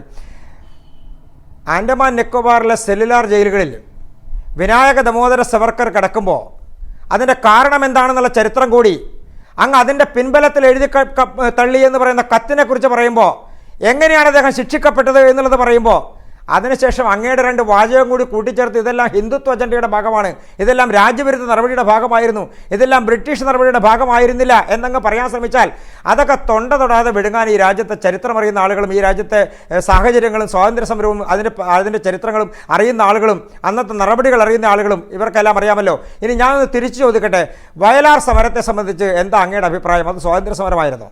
കയ്യൂർ മുറാഴ സമരത്തെ സംബന്ധിച്ച് സ്വാതന്ത്ര്യ സമരമായിരുന്നു. എന്തിനു വേണ്ടി ആ സമരങ്ങൾ നടന്നത്? ഏതെങ്കിലും സ്വാതന്ത്ര്യ സമരത്തിന്റെ ഭാഗമായി ശിക്ഷിക്കപ്പെട്ടിട്ടുള്ള ആളുകൾ ആ സമരത്തിൽ കൂടുതൽ വിഷയങ്ങളിലേക്ക് പോകാൻ സമയമില്ലാത്തത് കൊണ്ടാണ് എനിക്കൊരു ഇടവേള വളരെ അനിവാര്യമായിരുന്നു. പക്ഷേ സംസാരിച്ചു വന്നപ്പോൾ അതിന് സമയം പോയി. ഞാൻ ഇടവേള അവസാനം കൊടുക്കാം. ശ്രീ കെ ടി ചെറിയൊരു മറുപടി എനിക്ക് അവസാനിപ്പിക്കണം. അല്ല മിസ്റ്റർ കൃഷ്ണദാസ്, താങ്കൾ സംഘപരിവാറിന് വേണ്ടിയിട്ട് ഈ ഉറക്കത്ത് പഴന്തുണി ചവക്കുന്നത് പോലെ എന്താണ് സവർക്കർ ദേശീയവാദിയാണെന്ന് പറഞ്ഞാൽ ചരിത്രമറിയാവുന്ന ഒരാളും അത് വിശ്വസിക്കാൻ പോകുന്നില്ല. നമ്മളെ കേൾക്കുന്ന ആൾക്കാർ ശിശുക്കളാണ് എന്ന് താങ്കൾ ചിന്തിക്കരുത്, അല്ലെങ്കിൽ അവർ വിഡ്ഢികളാണെന്നും താങ്കൾ ചിന്തിക്കരുത്.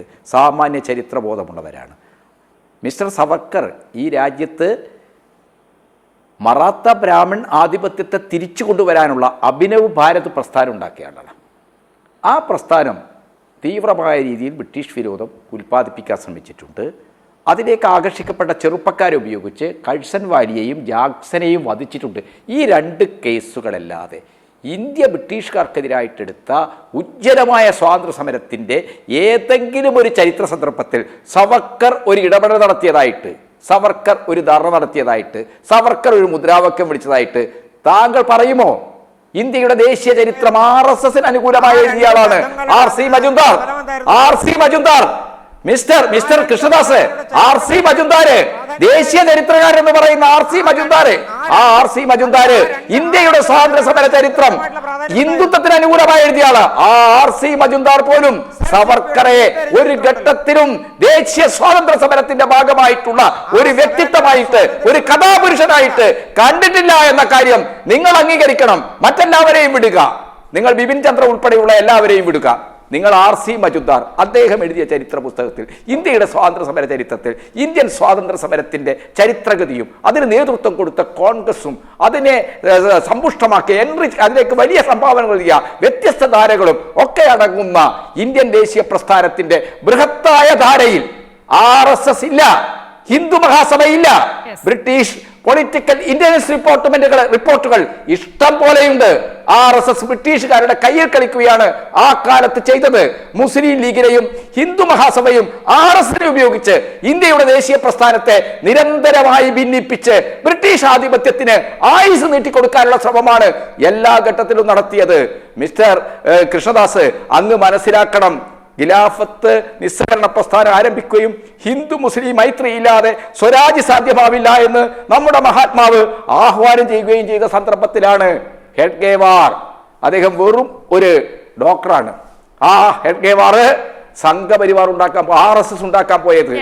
RSS ഉണ്ടാക്കുന്നതിന് കാരണമായി ഹെഡ്ഗേവാറുടെ സന്തത സഹചാരിയായിരുന്ന ദിഷികാർ എഴുതിയിട്ടുള്ള ഹെഡ്ഗേവാറിന്റെ ജീവചരിത്രമുണ്ട്.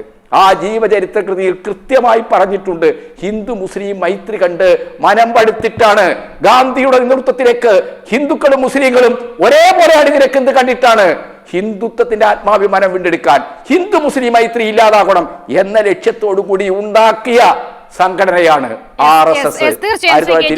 അതിന് പിന്നീട് നടന്ന ചരിത്രം നമുക്ക് മുൻപിൽ പകൽ വെളിച്ചം പോലെ ഉണ്ട്. എന്തായാലും വലിയ ചർച്ചകൾക്ക് വഴിവെക്കുന്ന വിഷയമാണ് അത്. നമുക്ക് ആ നിലയിൽ തന്നെ അവസാനിപ്പിക്കുകയും ചെയ്യാം. വളരെ നന്ദി Shri KT Kunhikannan, P. Krishnadasan, news and വ്യൂസിൽ സഹകരിച്ചതിന്.